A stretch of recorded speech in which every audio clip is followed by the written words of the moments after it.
신성한 예배 시간,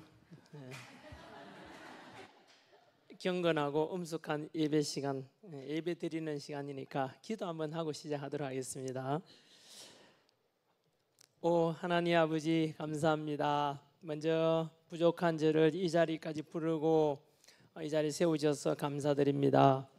또한 오늘 우리 마포 길교회에 함께 하신 모든 성도님들, 그리고 함께 하시는 우리 목사님과 사모님, 이 영광 하나님께 우리 다 함께 하나님께 돌릴 수 있게 하시고, 오늘 지금부터 모든 이 예배의 시간 주님께서 인도하여 주시고 저를 감추시고 저의 목소리보다는 하나님이 저를 사용하셔서 여기에 함께하는 모든 분들께 하나님의 음성으로 들리게 하시고 더욱더 성경 가까이 할 수 있고, 그리고 앞으로 더욱더 하나님을 미소 짓게 하는 그런 삶들로 채워주시옵소서.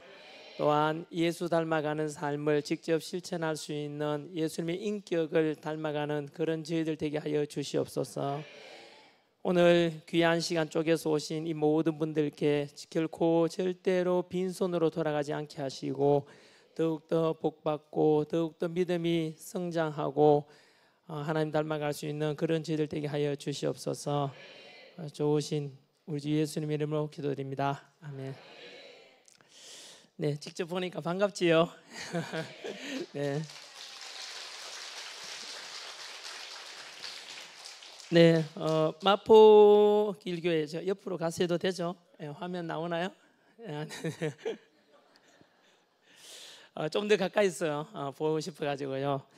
제가 여기 마포 길교회, 우리 길교회에 금방 와서 느낀 점은 되게 찬양도 뜨겁고 은혜롭다 이런 생각이 드네요. 그리고 이게 오기 전에 티타임 가지면서 우리 사모님과 잠깐 말씀 나누었는데 이게 우리 교회는 오직 기도로 여기까지 왔습니다 하는데 그거 말고 더 은혜로운 건 없죠. 그래서 참으로 복된 예배 교회구나 이런 생각이 들었고, 그리고 또 저도 마찬가지로 우리 사모님 통해서 우리 은진 사모님 통해서 저도 이 길교회에서 하는 이 지금 제가 나오지 있지 않습니까? 이 예배와 그리고 간증과 이런 걸 저도 여러 번 들었습니다. 되게 은혜롭고 좋았습니다. 그래서 또 제가 여기까지 오게 된 것도 저도 참 생각지도 못했는데 고맙고도 귀하고 또 저도 또한 되게 기쁘게 생각합니다. 네, 오늘 저는 제 소개를 잠깐 드리자면은 저는 원래 대구 경산이라는 곳에 태어나서 이렇게 경산에서 20년 살았고 대구에서는 이제 수능 강사를 했어요. 수능 강사 12년 했고, 그러다가 수능 강의하면서 이제 번 돈으로 거기에 있는 학원을 인수해 가지고 학원 규모가 좀 컸어요. 그래서 이제 대구에서 제일 큰 학원이거든요. 그래서 그 학원의 이사장도 되고, 또 제가 이제 교회를 다니게 된 것은 그 대학교 때 이제 지금의 저희 아내지요, 그죠? 그때 여자친구 사귀었는데 여자친구가 보니까 교회 다니고 할머니께서 권사님이고 아버지 어머니께서도 집사님이고 이래서 이제 믿음의 3대 믿음의 가정이라서 저도 이제 교회 가기 시작했거든요. 그래서 제가 학원 경영도 하면서 출판사를 차렸는데 출판사 이름도 성경에 나오는 이름을 해서 요셉의 둘째 아들 이름이죠. 에브라임이라는 출판사를 또 차려서 이렇게 해서 사업도 했었어요. 승승장구하는가 싶었는데 그런데 좀 제가 잘 못해가지고 그리고 이제 엎어졌어요. 그리고 이제 학원 사업도 망하고 출판사도 부도나고 그래서 한 10년 정도 밑바닥 생활을 해요. 그래서 빚도 많이 지고 덩치가 컸거든요. 학원이 그때 강사 수가 한 100명이 넘었어요. 그래서 어쨌든 그 덩치가 크다 보니까 정리하고 나니까 빚도 많이 지게 되더라고요. 그래서 25억 빚을 지게 돼요. 되게 크죠, 그죠? 2억 5천도 아니고 25억이란 빚은 참 개인에게 너무 크지 않습니까? 밑바닥 생활을 해요. 그리고 10년 정도 이제 그 밑바닥 생활 하고 난 뒤에 이제 서울로 올라와요. 그래서 서울로 올라와서 이제 노량진에 공무원 이제 강의를 이제 전향을 했어요. 그래서 또 여기에서 이제 열심히 해가지고 올해는 제가 그 이제 노량진 올라와서 열심히 해서 또 이제 하나님이 이제 모든 은혜인데요. 그래서 빚 25억을 다 갚고, 그리고 올해는 제가 세금이죠. 소득세를 25억을 납부했어요. 금액이 정확히 일치해요. 빚이 25억이었는데 원래 소득세가 딱 25억이 나왔더라고요. 그래서 제가 이제 제가 오늘 드리고 싶은 말씀은 제가 겪었던 이제 어떤 어려움 속에서 제가 극복한 이야기가 되겠죠, 그죠? 그래서 요즘 사실 여기 앉아 계시는 분 중에서도 뭐 승승장구하고 잘 나가는 분도 계시겠지만 요즘 대한민국이 자영업자 힘든 분들도 많고 실제로 되게 힘든 분들이 많죠, 그죠? 그래서 혹시나 제 실패에서 극복한 이런 이야기 통해서 여러분들에게 지혜가 되고, 또 저는 여러분들께 오늘 이 자리도 결코 우연이 아니라고 생각하거든요. 우리 믿는 사람들에게는 모든 것이, 우리 태어남부터 죽음과 그리고 천국까지 모든 것을 다 하나님께서 주관하신다는 저는 믿고 있기 때문에 오늘 이 자리에 와서 여러분들과 함께 우리가 이야기 나누고 이런 자체도 하나님의 인도하심이라 믿어요. 그래서 저는 이 지금 길교회에 와서 이렇게 제 강인하게 된 것도 그냥 늘 하는 대로 그런 생각 안 합니다. 왜냐하면은 이 또한 하나님의 뜻이라고 생각하기 때문에 여기 앉아 계시는 분들께서 작은아마 저를 통해서 또 지혜도 얻고 또 실패하는 삶이 성공할 수 있도록 또 바뀌는 또 지혜도 얻을 수 있다 생각하고, 또 두 번째 큰 주제는 요즘 참 대한민국이 되게 우울합니다. 그래서 청년들도 힘들어하고 요즘은 그래서 어떻게 하면 제 생각에는 성경 읽다 보니까 성경 말씀 속에는 되게 행복해야 되는데, 그래서 그런 거에 대해서 제가 가지는 생각 한번 나눠보도록 하겠습니다. 시작하기 전에 여기는 지금 청년분들도 계시고 연세 드신 분들도 계시는데 청년분들께는 제가 부탁을 하나 드리고 싶어요.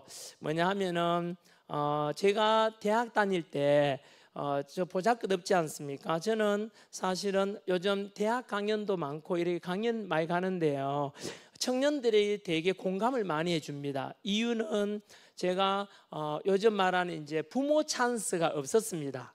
저희 아버지 어머니는 가난한 농부였거든요. 소작농이 제가 아들이었고, 그래서 어릴 때는 가난했으니까 가난을 극복하고, 두 번째는 또 제가 실패를 또 극복했지 않습니까? 그 속에서 제가 외모 찬스도 없고, 보다시피 이렇게 마이크 들고 강연하면 인물이 훤하면은 되게 좋을 건데, TV에 나오는 김창옥 씨 보죠. 그 눈이 부락부락하고 되게 잘생겼잖아요.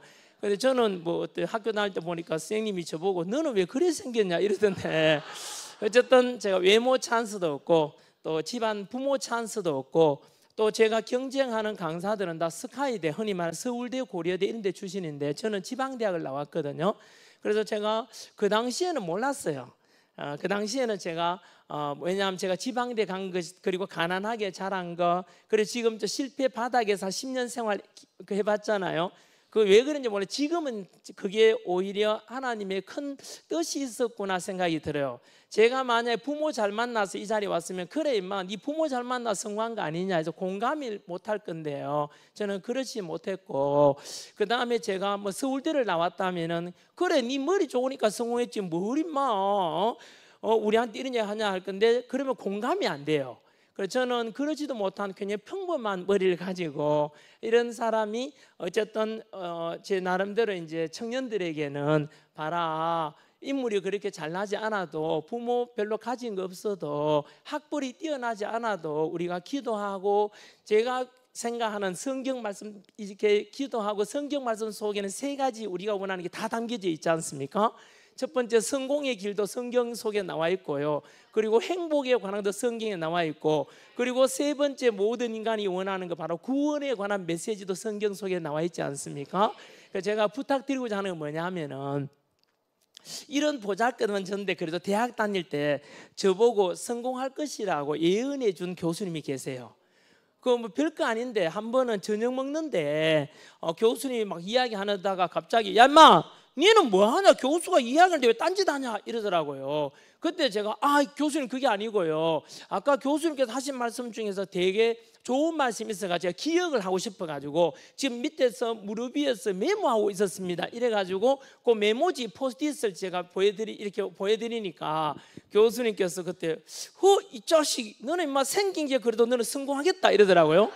뭐 이게 칭찬인지 욕인지는 모르겠던데, 아무튼 그 자그마한 습관 하나를 가지고 저보고 성공하겠다 하셨는데, 그게 실제로 여러분 제가 방송에서 한 번은 이제 오픈했지 않습니까? 저는 머리가 그렇게 뛰어나지 않거든요. 기억력의 한계를 제가 너무 잘 알기 때문에 어떻게 하면 내보다 더 기억력 좋고 더 머리 좋은 사람을 뛰어넘을 수 있을까, 극복할 수 있는 방법이 뭘까 이래 생각하다가 제가 그건 바로 기록하는 거다 해서 제가 메모와 기록을 되게 많이 해요. 그래서 제가 TV에 나와서 오픈했는 거는 일기장 이방 두꺼운 게 한 20권이 되고요, 얇은 포켓용어 수십 권이 돼요. 마찬가지로 오늘 제가 여러분 길교회 오는 것도 마찬가지로 오늘 또 오기 전에 또 기도하고, 오늘 이 길교회 제 강연 들으러 이 예배 몇 분이 올지 모르지만은 절대 그분들께 그냥 돌아가지 않게 해달라고 기도하고 왔습니다. 제가 지금도요, 이래 생겨도 지금 기도 딱 하고 목욕 제기하고 왔는 얼굴입니다. 여러분 실제입니다. 그래서 여하튼 혹시나 이 중에 그 이제 연세 드신 분들한테는 제가 뭔 말씀 못 드리겠는데요, 청년들도 여기 앉아 계시지 않습니까? 저는 청년들한테 관심이 더 많습니다. 왜냐하면 이제 연세 드신 분들은 그래도 우리 살아생전에 인간이 능력으로 극복할 수 없는 걸 한계 상황이라 하지 않습니까? 그 한계 상황이 바로 죽음에 관한 것 아니겠습니까? 그래서 그것을 이제 우리가 믿음을 통해서, 복음을 통해서 예수 부활신앙 믿으면 우리가 죽음은 두렵지 않고 천국 갈 준비가 언제나 돼 있다. 그래서 우리가 이 자리에 와 있고, 구원 없는 종교는 그 신앙이라면 의미가 없습니다.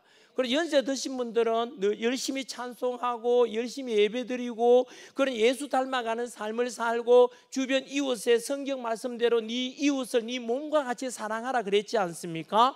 가진 게 많든 적든 간에 이웃 사람들이 늘 베푸는 그런 삶을 사시면은 하나님이 미소 짓고, 그래 우리가 숨 거두더라도 니는 이제 내가 너를 거두어 주겠다, 영원 천국으로 가자, 이러면 얼마나 행복합니까? 그거보다 더 훌륭한 삶, 그거보다 더 멋진 삶이 어디 있습니까? 다만 이제 청년들 같은 경우는 아직 살아갈 날이 되게 많으니까 제가 조금만 이래 제가 겪었던 팁을 드리고자 하는 거예요. 그래서 지금 제가 이런 이야기 할 때는 마찬가지로요, 메모하는 습관, 그러니까 꼭 가져주면 좋겠습니다. 왜냐하면 이런 말이 있거든요, 기록은 기억을 지배한다. 뭐라고요?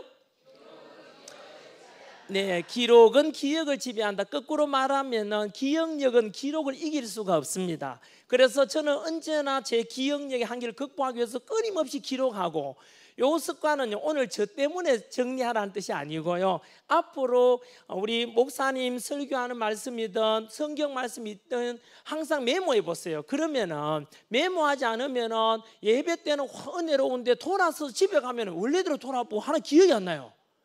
그러면은 이제 그러니까 다람쥐 쳇바퀴처럼 될 수 있으니까 저는 부탁드리고 싶은 것은 설교 말씀이든 또는 누가 강연 오든 간에 다 내한테 맞을 수는 없지 않습니까? 생선 먹듯이 하면 되죠. 가시는 발라내고 살코기만 먹으면 되지 않습니까? 그것처럼 요 말씀은 내가 꼭 기억해야 되겠다, 요 성경 구절은 내가 암송하고 내가 실천해야 돼, 이런 거 있으면은 꼭 메모하는 습관. 그 주보가 있지 않습니까? 주보에서도 좋고 집에 가서는 그걸 자기 다이어리나 이렇게 노트에다 옮겨 쓰면은 자신의 성경적인 지식과 인격까지 같이 성숙되고 신앙도 성숙될 수 있다는 제가 겪었던 거예요. 그래서 저도 주일날 예배드리면 언제나 메모합니다. 때로는 목사님께서 아마 저 사람은 왜 내 설교를 안 듣고 정리만 하지 할 정도로 많이 정리합니다. 그리고 집에 와서 다시 또 옮겨 쓰기도 하고, 그래서 제가 성경적 지식이나 또는 이런 것에 대해서 업그레이드 좀 되었으면 하는 소망 때문에 그런 습관이에요. 혹시나 요거는 제가 드릴 말씀은 아닌데 청년들에게는 요거 하나 습관만 가져가도, 제 대학교 다닐 때 그 교수님이 저보고 그 습관 하나 보고 너는 성공할 거다라고 이야기해 줬는데 그 별거 아니지 않습니까? 그 팁을 하나 드리고 싶고요. 여하튼 제가 저는 그래서 이제 그 수능 강사로서 이제 대구에서 잘 나갔었어요. 그래서 교회는 이제 대학교 때부터 이제 다니기 시작했고요. 근데 제가 진짜로 하나님을 인격적으로 이제 만나게 된 것은 바로 제가 수능 강사 잘 나갈 때가 아니고 어렵게 되면서 사실은 붙잡을 게 없지 않습니까? 25 빚더미에 있으면 사람들 못 일어납니다. 너무 힘들어가지고. 저는 그래서 제 나름대로는 바닥에 때릴 때 3가지 원칙을 정했거든요. 혹시나 여기 어르신들은 다음에 사위나 아들, 딸이나 며느리나 누구 힘든 일 겪으면 이런 거 정리해놨다가 한번 팁으로, 얘야 지금 힘들지? 혹시나 네가 참고될지 모르겠는데 재난길 걸 하지 마시고 이런 거 한번 네가 실천 한번 해봐라 라고 있잖아요. 저는 도움됐으면 좋겠는데 제가 바닥에 뜰 때 이제 밑바닥에 뜰 때 3가지 기준을 정해요. 첫 번째는 뭐냐 하면은 스스로를 타락시키지 마라. 이거 제가 만든 문장인데요. 스스로를 타락시키지 마라. 이거 뭐냐 하면은 보통 여러분 바닥에 떨어지고 나면은 19번 못 일어나요. 일어나는 사람 다시 있잖아요. 회복하고 다시 일어나는 사람 좀 드물거든요. 왜냐하면 첫 번째 요 조건에 딱 어긋나 버립니다. 쉽게 말하면 스스로 타락시키지 마라. 이거는요, 보통 힘들고 바닥에 떨어지면 보통 뭐 하죠? 마누라 탓, 그리고 남편 탓, 또는 부모 탓, 국가 탓, 환경 탓 이러다가 원망하지 않습니까? 그래 본들 남는 거 있습니까? 그래 원망하면서 보통 술에 의지하거나, 왜? 너무 힘드니까. 이해는 되지 않습니까? 술에 의지하고 담배 의지하고 그러면 여러분 폐인이 돼요. 몸이 망가지거든요. 그러면 절대 다시 못 일어납니다. 아시다시피 우리 행복의 또 조건 중에서 뭐 100 중에서 90% 이상이 사실은 건강 아닙니까? 그죠? 몸 아파 보면은 뭐 돈이 억만금 있으면 뭐합니까? 내가 아파 죽겠는데. 그래서 행복하기 위해서는 첫 번째가 바로 건강 아닙니까? 그죠? 그것처럼 성공도 마찬가지입니다. 몸이 망가지면 다 망가지거든요. 정신적으로, 육체적으로. 그래서 저는 개인적으로 엎어졌을 때 스스로를 타락시키면 안 된다 해서 절대 술에 의지하지 않았습니다. 언제나 경건하게 매일 목욕 재개하고 기도하고, 그때 성경 말씀을 가장 많이 읽었을 때였습니다. 사실 기도도 제일 많이 할 때고. 그래서 제 자신을 경건하게 하려고 애를 썼고요. 그래서 육체적으로 정적으로 건강을 유지하려고 애를 많이 썼고, 두 번째 제가 정한 기준이 가정을 지키라 이거였습니다. 제가 수능 강사 12년 하면서 학생들이 상담을 많이 해보면은 요즘이야 물론 이혼이나 재혼도 이래 많이 일상화됐습니다만은, 그래도 제가 아이들 상담해 보면은 애가 어긋나거나 상처받은 애들 보면은 이혼으로 인해서 부모로부터 받은 상처 그 때문에 어긋나는 걸 많이 봤어요. 그러면서 제가 바닥에 떨어졌을 때 제가 저희 아이 둘이 아들 하나 딸 하나인데 걔들이 초등학교 2학년 3학년 그래밖에 안 됐어요. 그러면은 제가 그때 딱 정한 게 이겁니다. 그래야 내가 지금 엎어지고 빚더미에 있고, 제가 집도 다 2채 있는데 다 가져가고, 채권자가 자동차도 좋은 자동차는 가져가고, 저희 집 사람 타던 아반떼를 제가 그 뒤로 16년 탑니다. 집은 월세로 가게 되고요. 그래서 일단 바닥에 떨어질 때 제 집 주소를 일단요, 월세지만 그 월세 들어갔는데 참 제가 우리 집 사람한테 되게 미안했던 게, 월세 들어갔는데 하필이면 그 월세 들어가는 집이 저희 집 사람이 공무원이거든요. 그래서 이제 공무원 그 입사 동기생 집이더라고요. 그래서 저희 집 사람 그때 되게 너무 미안했습니다. 그럼 제가 알았으면 그 집 안 했을 건데, 하필이면 그 남편 명의로 돼 있으니까 뭐 제가 압니까 이름을. 어쨌든 하여튼 그랬었는데요. 월세 들어갔지만은 또 이제 제가 그 이래 신용불량자 생활제 10년이나 밑바닥에 떨어지면은 아실 건데 좀 험한 일이 많이 생겨요. 왜냐하면은 집에 채권자들도 막 찾아옵니다. 그리고 우편물도 무슨 신용정보 이런 데서 날아오고요. 또 어떤 때는 법원에서도 막 날아오거든요. 왜냐하면 제가 파산 조건이 되는데도 불구하고 파산을 안 했거든요. 그게 제 나름대로는 약간 양심이었어요. 물론 이제 파산하는 것은 제가 요즘 청년들 강연 가면은 혹시라도 저처럼 바다에 떨어지면 파산해라. 법이 바로 한 사람을 살려내기 위한 법적인 어떤 방법을 통해서 다시 살리라고 하는 거니까 해라. 그래서 저는 좀 예외였습니다. 왜냐하면 2가지 이유 때문에 파산 안 했는데요. 하나는 이제 제가 그 집 빚진 사람들이 25억 속에는 큰 누나 빚, 집 담보 대출, 형님 아파트 담보대출, 누나 사업하는데 자연껏 돈 많이 빌려오고, 여동생 거 이래 다 가져가서 그런 거는 이제 형제간에 빚지고 이런 거는 뭐 파산한다고 되는 게 아니지 않습니까? 그리고 두 번째는 제가 파산 안 했는 건데요. 이거는 뭐냐 하면 이제 제가 약간 양심 그런 게 있어요. 원래 제가 돈 빌릴 때는 있잖아요. 아쉬워서 좀 빌려달라 하는데 막상 내가 어려우면은 뭐 파산하겠다. 이거는 사실은 법을 핑계로 대서 그냥 배째라 이거 아닙니까? 근데 저는 그거는 좀 제 개인적인 극히 지극히 양심적인 일단 좀 걸렸어요. 왜냐하면은 내가 가만 돌아보니까 그렇게 어렵게 빌려달라고 해놓고는 뭐 이렇게 하는 거는 제 양심에 좀 끌렸습니다. 그래가지고 돈은 어쨌든 갚아주는 게 맞지 않냐 이래가 제가 채권자들 보고 불러가지고 너무 세게는 제발 협박하지 말라고, 제가 파산하면은 어차피 내 죽어보거나 또는 파산하면 당신 돈 못 받지 않냐, 내가 어쨌든 살려놔야 돈을 받을 수 있지 않겠습니까? 이래서 설득을 다 했어요 실제로. 그래서 제가 꾸역꾸역 갚아주고 했었는데, 여하튼 제가 그때 이제 집 주소도 딴 데 옮겼어요. 월세 우리 집에서. 왜냐하면 그 애들이 학교 가는데 아버지가 막 현관문 앞에서 멱살 잡혀가지고 임마 돈 언제 갚고 이렇게 하면은 애들이 상처받잖아요. 그래서 저는 철저하게 아이들이나 아내한테도 제가 이렇게 힘든 거를 다 표내지 않았습니다. 그래서 저희 집 사람도 이제 제가 빚을 20억 다 갚고 난 뒤에 도대체 당신 빚이 얼마였는데 그때 제가 25억이었다 하니까, 왜냐 그전에는 빚 물으면 그냥 빚 좀 있다, 내 충분히 갚을 수 있다, 걱정하지 마라 늘 그랬어요. 답이 똑같았어요. 언제나 10년 동안.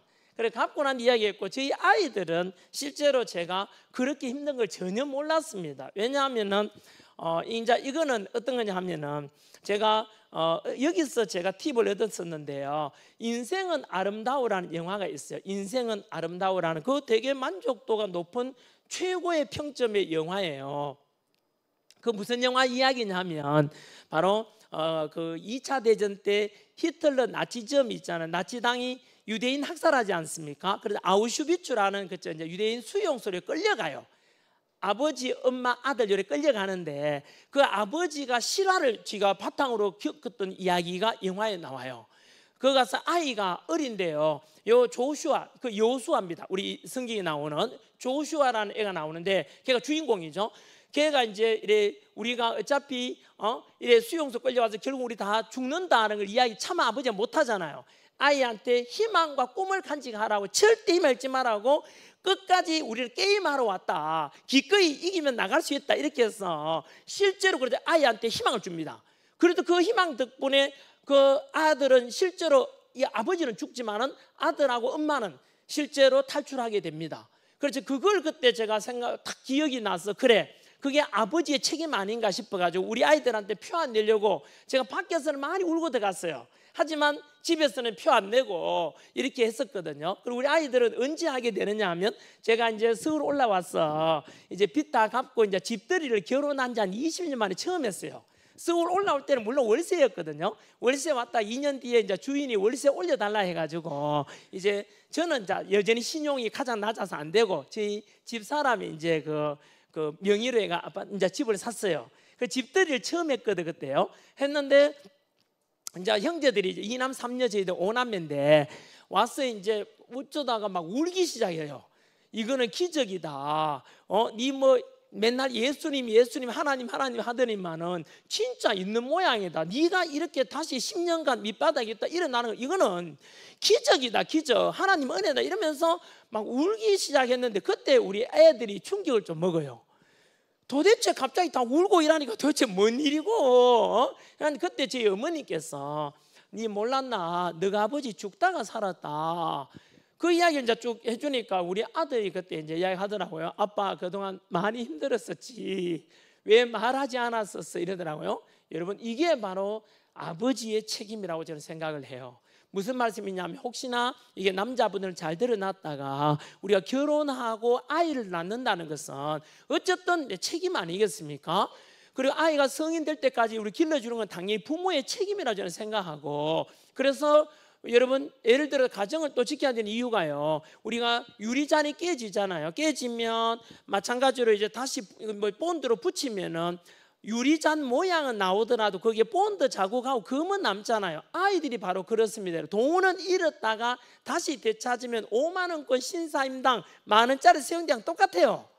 그런데 자라나는 아이들은 한번 그 가정 깨지고 상처받은 거는 평생 가고 또 그 트라우마로 남는 경우도 많습니다. 그래서 저는 그걸 알기 때문에 어쨌든 우리의 가정은 유지해야 되겠다. 왜냐하면 요즘 이혼 사유 중에 더 많은 게 사실은 경제적인 어려움이에요. 막상 어렵게 되면 막 갈라서자 힘든데 막 이렇게 너무 쉽게 이렇게 선택해 버리는데, 저는 정반대로 생각했어요. 내가 어떤 어려움이 있더라도 이 가정만은 지켜야 되겠다. 그걸 철저히 기준으로 삼아요. 그래서 실제로 여러분, 그래서 그게 저뿐만 아니라 여기에 계시는 바로 아버지, 우리 아버지 세대 마찬가지로 뼈 빠지게 일해가지고 자식 가정 살리려고 다 애를 쓰신 것은 아버지의 당연하다고 생각하고 나 위대함이라 생각해요. 혹시나 우리 그렇죠, 우리 아버지는 이러면 바깥에서 요즘 직장 생활 얼마나 힘듭니까? 무능하다, 영업 실적 못 올린다, 뭐 오만 윗사람한테 잔소리 듣고 막 이 소리 듣지만 집에 탁 들어오면 그래도 나를 알아주는 우리 가족이 있고 아이들이 있으면 그 아버지는 바깥에 가서 뼈가 으스러진 한이 있더라도 그 가정 지키려고 하는 것이 바로 아버지의 심정이에요.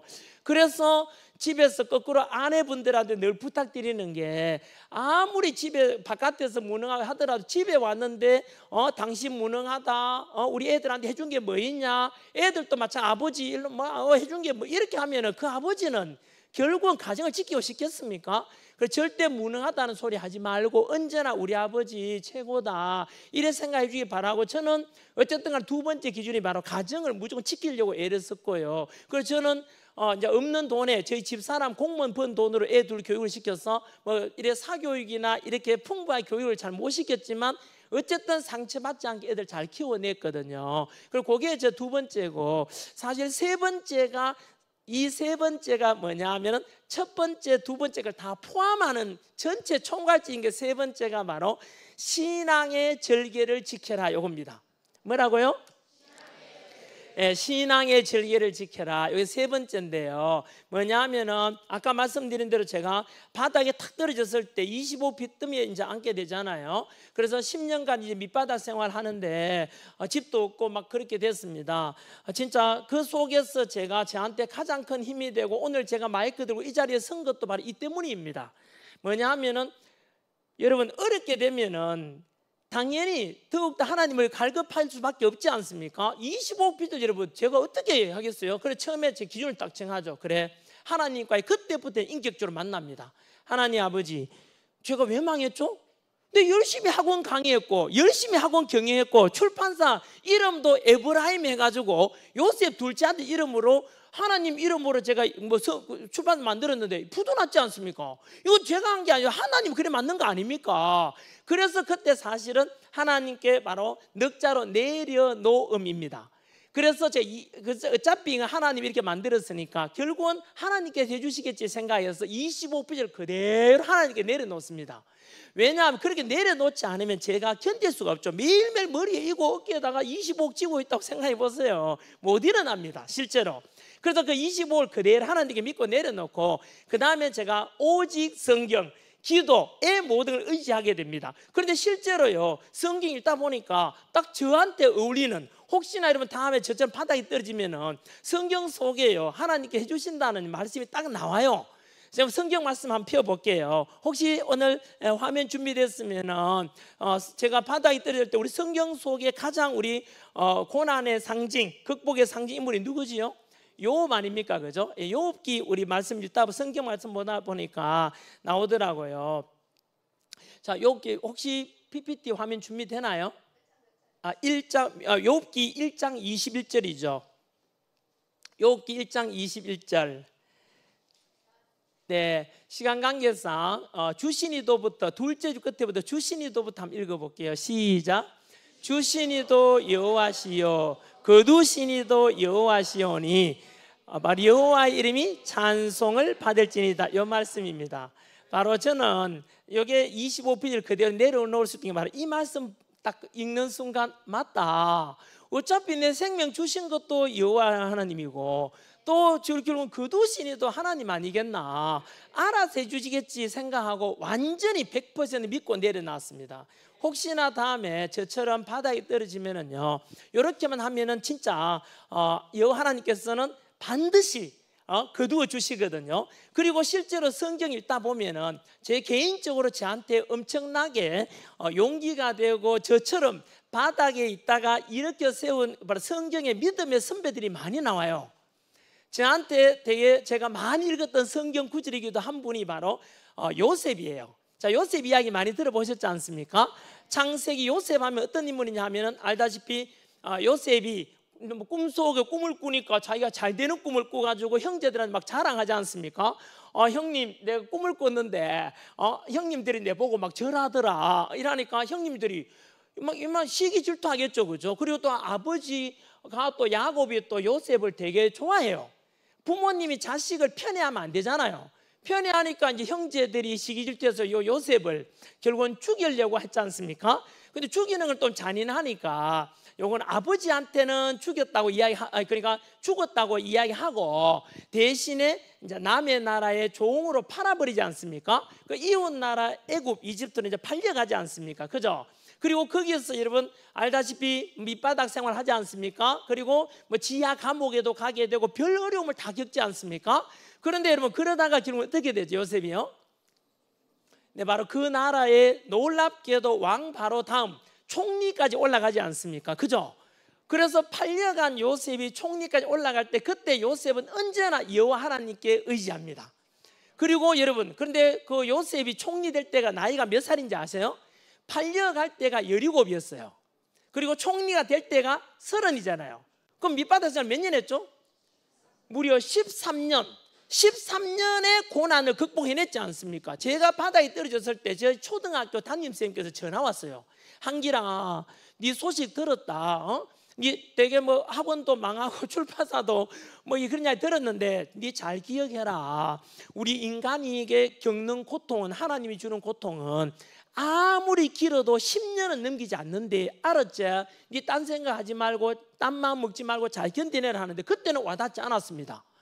왜냐하면 이 선생님이 놀리나 지금 하루도 한 달도 견디기 힘든데 뭐 10년을 아니. 그런데 여러분 그분도 마찬가지 교회 우리 믿음의 권사님이었어요. 그런데 실제로 제가 회복되는 데 정확히 딱 10년 걸립니다. 그리고 여러분 다음 주에 제가 다니엘 기도회라는 건데 거기에 제가 딱 다음 주 요 날 가거든요. 그 11월 14일 날 수능 날 가요. 그날 또 마찬가지 기도 응답이에요. 제가 바닥에 떨어졌을 때 그때 저희 여동생, 제가 첫 번째 교회 다니기 시작했는데 우리 집안이고 여동생이 첫 번째 전도 열매인데 저희 여동생이 저한테 기도했다고 올려와서 이야기해 줬어요. 제가 다니엘 기도에 강사로 됐다 하니까 오빠 사실은 내가 고백할 게 있는데, 자기가 횟수 세어도 보니까 정확히 10년 전에 그 다니엘 기도회를 그때 봤대요. 보면서 우리 오빠 제발 하나님 아버지 다니엘 기도회에 한번 강사로 이렇게 세울 수 있도록 하나님께서 은혜 좀 주십시오 했다고 하더라고요. 그게 여러분 정확히 올립니다. 올리고 그리고 돌아보니까 거의 딱 10년 전이었고, 그때 여러분 제가 어떤 상황인지 아세요? 저 여동생이 기도할 때는 제가 밑바닥에 있듯이 빚 25 그대로 있을 때예요. 아무 희망도 없을 때였는데 저희 여동생이 그렇게 기도했는데 그 응답이 원래 또 이루어지는 거예요. 그래서 실제로 저는 제가 바닥에 있다 일어난 거는 아까 저희 가족들도 마찬가지 말씀하신 대로 하나님 안 갖다 대면 이야기가 안 되는 게 되게 많습니다. 실제로 제가 뭐 자세한 이야기를 안 해서 그런데, 그래서 아무튼 제가 그때 이제 요셉이라는 인물 통해서 제가 엄청나게 요셉은 13년을 견디네. 그때 저한테 큰 힘이 됐었고요. 그 다음에 저한테 또 힘을 용기를 준 믿음의 선배가 바로 다윗이었습니다. 우리 다윗 하면은 일반인들이 많이 아는 이야기는 뭡니까? 뭐 힘센 골리앗을 그죠? 물맷돌로 해서 이기는 그죠? 그것까지 하는데 실제로 저에게 용기를 준 건 그게 아니고 그보다는 바로 이 다윗이 그렇게 해서 이제 인기가 있으니까 사울 왕이 다윗을 되게 총애하지 않습니까? 그러다가 다윗이 더 훌륭할 것 같으니까 시기 질투해서 계속 죽이려고 하잖아요, 사울 왕이요. 그런데 다윗은 대받아서 사울을 죽일 기회도 있었지만 안 죽이잖아요. 모든 것은 여호와 하나님께서 하실 것이다 라고만 해요. 그리고 여러분, 그러다가 다윗하고 사울하고 결정적인 차이가 뭐냐면 사울은 신앙의 절개를 버리잖아요. 무서운 저주가 따르죠. 어떤 저주가 따르죠? 바로 사울 왕은 하나님을 찾았지만 당장 안 나타나니까 결국은 뭐 하죠? 왕의 일반 사람으로 이렇게 신분을 숨겨가지고 무당 찾아가잖아요. 그리고는 결국은 그 신앙을 절개를 버림으로 해서 다음 전투 때 결국은 폐해서 본인과 사울 왕과 아들 다 같이 죽지 않습니까? 저는 그거 보고 되게 무서웠습니다, 실제로. 그래서 제가 다윗은 끝까지 신앙 절개 지키는 거, 다윗도 실수를 얼마나 많이 합니까만은 신앙의 절개만 꼭 간직한다는 걸 제가 보고 참 깨달음을 많이 얻었고요. 그리고 뭐 다 알다시피 이웃나라 포로로 끌려갔던, 바벨론 포로로 갔던 다니엘도 저한테 큰 힘이 됩니다. 다니엘이 뭐 있는지 아시죠? 아까 제가 첫 번째 했던 걸 하지 않습니까? 바닥에 떨어질 때 이웃나라 포로로 끌려갔을 때 뭐죠? 기름진 음식, 기름진 고기 이런 거 안 먹지 않습니까? 언제나 뭐 스스로를 경건하게 하고 하루 3번 하나님께 기도하는 그 신앙 절개를 딱 보여주는 걸 보고 저도 마찬가지로 스스로를 타락시키면 안 되고 신앙의 절개를 지킨다. 바로 다니엘이 그런 본보기가 됐어요. 그리고 결국은 다니엘도 마찬가지로 회복되지 않습니까? 그죠? 그리고 그 다음에 이제 저한테 또 이제 제일 큰 용기를 준 것은 역시 욥이었죠. 아까 말씀드린 대로 욥은 바로 너무나 온전하고 정직하고 경건하고 여호와 하나님께서 악에서 떠난 자라 그랬지 않습니까? 그죠? 그럼에도 불구하고 이제 사탄의 유혹 속에서 자식들이 다 죽는, 재산 다 날아가는 그런 어려움 속에서도 욥은 친구들이 놀리지 않습니까? 야, 너 아들 다 죽고 자식 죽고 재산 다 날아가고 온몸에 뭐 부스럼 나고 니 임마 피부병도 걸리지 않습니까? 그런데 하나님 저주하고 니도 죽으라 하는데 아니, 나는 언제나 여호와 하나님을 믿겠다 하잖아요. 그걸 저는 보고 나도 그래야 되겠다, 이런 믿음의 선배들이 너무 도움이 많이 됐어요. 그런데요, 뭐 제가 그렇다고 해서 완벽했느냐, 그건 아닙니다. 저 나름대로도 마찬가지로 한번 조금 이렇게 고개 갸우뚱거릴 만한 어떤 위기는 있었습니다. 뭐냐 하면 제가 수능 강사할 때 학생들한테 이런 말 하거든요. 야, 너거는 청년의 나이 때는 절대로 로또나 복권 이런 거 사면 안 된대, 알았지? 혹시 이 중에 뜨끔한 분 있으면 잘 들어놓으세요.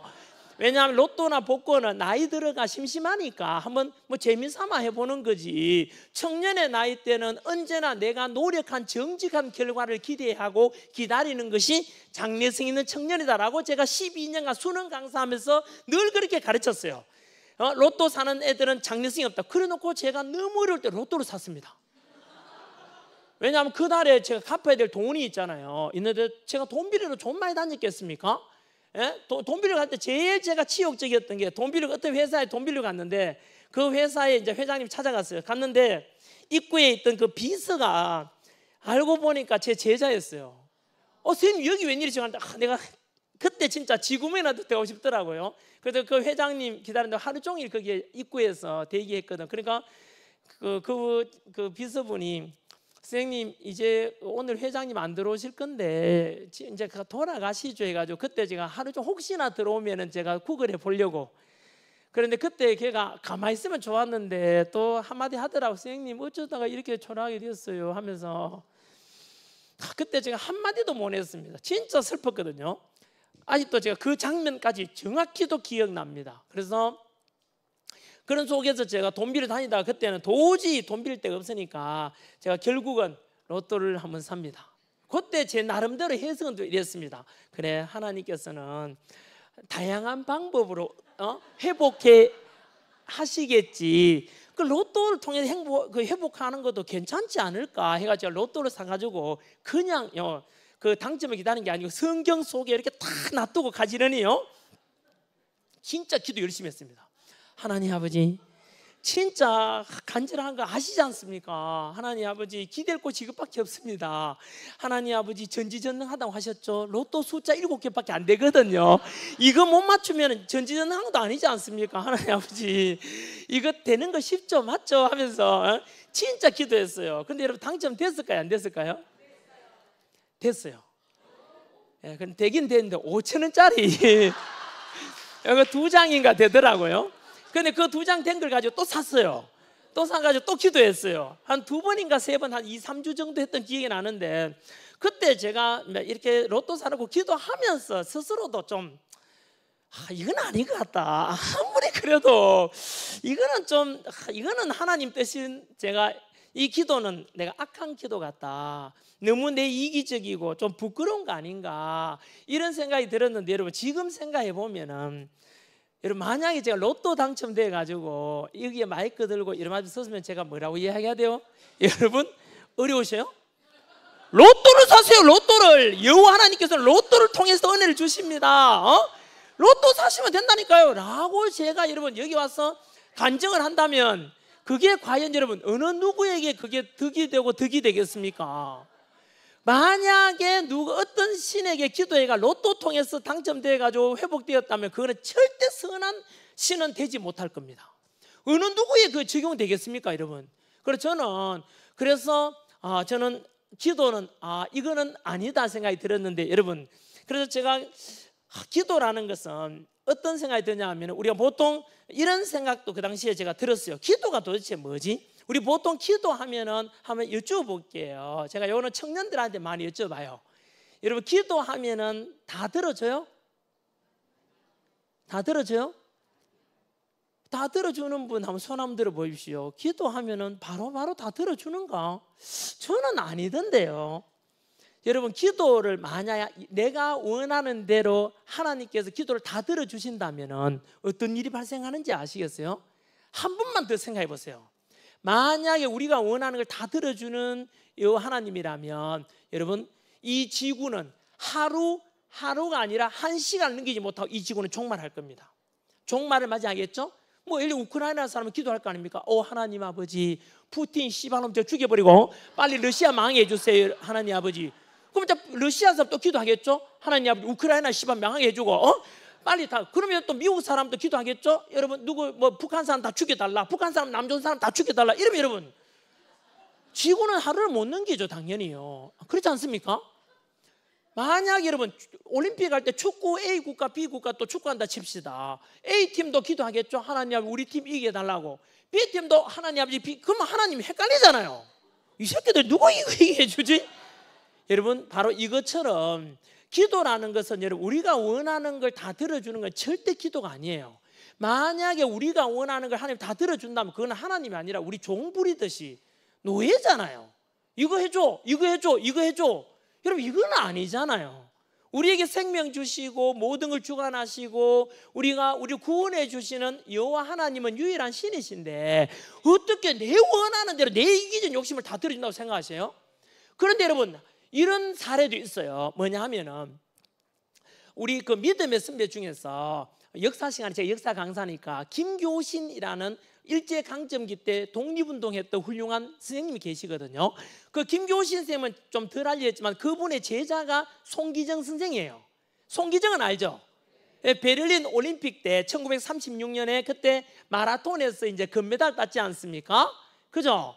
그 송기정 선생을 가르친 선생님이 김교신 선생이에요. 지금의 목동에 있는 양정고등학교 출신이에요. 거기서 선생님 하시는데, 그 김교신 선생님이 우리 되게, 여러분 그분은 진짜 그 시 하나 써가지고 결국은 이제 잡혀가고 막 그래요, 독립운동 할 때. 그런데 그 김교신 선생님이 이런 말씀을 남기는데 저는 그게 너무 와닿았어요. 김교신 전집에 보면 이런 말 나와요. 이제 한 해가 끝나가는 연말에 이제 하나님께 기도하거든요. 하나님 아버지, 제가 1년을 돌아보니까 수많은 기도를 올려놓은 걸 내가 적어놓은 걸 봤는데, 지금 돌아보니까 그 기도를 안 들어주신 게 하나님 아버지 너무 감사합니다라는 기도를 해요. 왜냐하면은 그 당시에는 몰랐는데 지금 돌아보니까 그 기도 내용들이 지극히 내 이기적이고 내 욕심이 가득한 기도가 너무 많았다는 거예요. 그래서 하나님 아버지 그 기도를 안 들어주신 것이 너무 감사합니다라고 하는 예로 바로 이겁니다. 기도라는 것은 우리가 원하고 하는 걸 다 하나님 들어주는 게 아니고요. 기도는 바로 성경 속에 보면 언제나 기도는 여호와 하나님께 묻자와 가라사대, 여호와께 하나님 묻자와 가라, 이렇게 나와요. 쉽게 말하면 기도는 여러분 말이 아니라 듣는 것이죠. 영어로 말하면 스피킹이 아니라 리스닝입니다. 여러분 기도라는 것은 스피킹이 아니라 뭐라고요? 리스닝이죠. 그래서 언제나 기도할 때 보면은 하나님 아버지 뜻이 무엇입니까? 하나님 아버지 뜻이 무엇입니까? 늘 물어가면은 언젠가 응답을 주셔요. 그 응답할 때는 언제인지 아시죠? 그 응답이 이루어질 때는 지금이 아닐 수도 있습니다. 그거는 성경 말씀 속에 나와 있지 않습니까? 왜 하나님께서 내 기도를 바로 안 들어주시지? 그건 성경 말씀에 정확히 나와 있습니다. 역시 욥기에 보면은 다 우리가 많이 너무나 아는 성경 말씀이 있어요. 우리 욥기 그 다음에 한번 또 보여주십시오. 욥기 23장 10절이죠. 욥기 23장 10절 한번 말씀 준비되면 우리가 다 많이 알고 있는, 혹시나 어려움에 닥치면 꼭 이 말씀 간직하면은요 됩니다. 우리 오늘 같이 한번 읽어보실까요? 시작. 그러나 내가 가는 길을 그가 아시나니 그가 나를 단련하신 후에는 내가 순금같이 나오리라. 바로 이거지요, 여러분. 예를 들어서 여러분, 하나님은 우리에게 준비되었을 때 그때서야 이제 우리에게 응답해 주십니다. 그 너무나 좋은 사례가 바로 성경 속에 출애굽하는 장면 나오지 않습니까? 여러분 아시다시피 아까 요셉이 총리가 되었잖아요. 총리가 되었는데 아시다시피 그 요셉을 팔았던 형제의 나라 이스라엘에 7년간 흉년이 닥쳐가지고 굶어 죽게 돼서 결국은 이 총리가 된 이웃 나라 요셉한테 양식 구하러 오잖아요. 그때 요셉이 어떻게 하죠? 형제들 일로 와봐. 내 팔았지. 내 개고생했거든. 이래 갈구는 그게 아니지요. 언제나 여호와 하나님을 닮아가는 사람은, 예수님 닮아가는 사람은 악을 악으로 갚는 것이 아니라 선으로서 악을 이기지 않습니까? 바로 이거죠. 그래 형제들 어서 와라. 사실은 내가 형제들 나를 팔았지 않냐. 하지만 형제님들이 내가 절대 복수하거나 그러지 않는다. 왜냐하면 내가 이웃 나라에 와서 총리가 된 것은 바로 지금 이때를 위함 아니겠냐. 하나님께서 미리 예비하신 것이다. 우리 가족들 형제들 살려내라고. 너무 멋있지 않습니까? 그런데 그 뒤로 어떤 일이 발생하냐 하면은 이 요셉을 기억 못하는 이제 왕이 나오면서 이제 요셉 형제들과 가족들이 점점 번성하니까 질투나서 결국은 박해를 하지 않습니까? 노예로 전락시키고 전체를. 그리고 노예 생활을 몇 년 하죠? 무려 400년 넘게 하지 않습니까? 그러다가 이제 너무 고통스러워하는 걸 목소리가 여호와 하나님께 닿으면서 이제 이 이스라엘 사람들, 노예 전락 이 사람들 이제 출애굽 시키잖아요. 그런데 여러분 그 애굽에서 젖과 꿀이 흐르는 가나안 땅으로 가는 거리가 뭐 한 500km인가 그 정도밖에 안 된다 하던데, 그걸 바짝 걸어가면 20일이면 갈 수 있는 거리인데 몇 년 걸리죠 실제로? 40년이 걸리잖아요. 왜 40년을 걸리게 했을까요? 바로 그냥 요 하나님께 홍해 건너잖아요. 바로 오면 되잖아요. 근데 왜 그랬을까? 우리는 그 충분히 상상할 수 있지 않습니까? 바로 노예 생활에 그 쩌들었던 게 400년 넘게 했어요. 그 400년 노예 근성에 쩔어 있는 이 사람들을 바로 젖과 꿀이 흐르는 가나안 땅으로 와서 그 땅을 차지하고 주인이 되라면 하루아침에 될 수 있습니까? 안 되죠. 그러니까 그 중간에 훈련시키지 않습니까? 무려 40년 동안이나. 그런데 그 중간에 보면 노예 근성 나오잖아요. 분명히 홍해를 갈라가지고 출애굽 시켰는데 불구하고 중간에 또 양식이 떨어지니까 모세 보고 또 원망하잖아요. 모세 니 따라와서 우리 다 굶어 죽게 생겼다. 차라리 다시 돌아가자. 거기에서 노예였지만 굶지는 않았지 않냐. 살 수는 있지 않았지 않냐. 니 괜히 우리 불러 내가 다 굶겨 죽이느냐.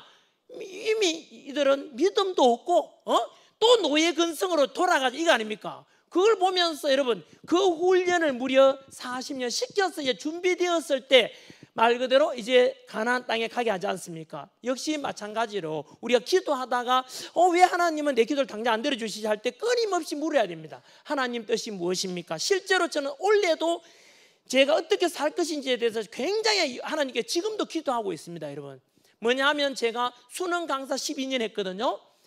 공무원 강사 이제 12년 했어요. 그래서 제가 지금은 원래 제가 고민했죠.